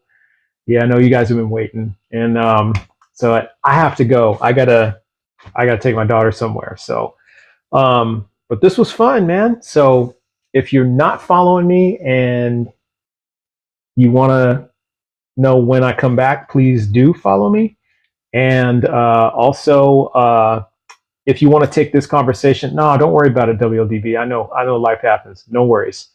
I'm sorry I couldn't wait for you. But if you want, I have a Discord profile. The invite link is in my profile. So you can click on that and you can jump into the Discord, and you have a lot more room to type out stuff. So feel free to join if you haven't joined. But this was great. Thanks. This is a good way to spend the afternoon, and I'm glad I had time to do this today. And of course, I'll see you in the Discord, Mr. Chico. I'll see you. So you can say what you got to say in there. But have a good day, everybody, and we'll see you soon.